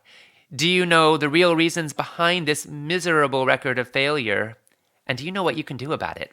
Well, tomorrow, you're going to find out. We're going to have Dr. Susan Pierce Thompson on how to get happy, thin, and free, Dr. Robert Lustig on the bitter truth about sugar, and former U.S. Surgeon General Dr. David Satcher on what you can do about the obesity epidemic.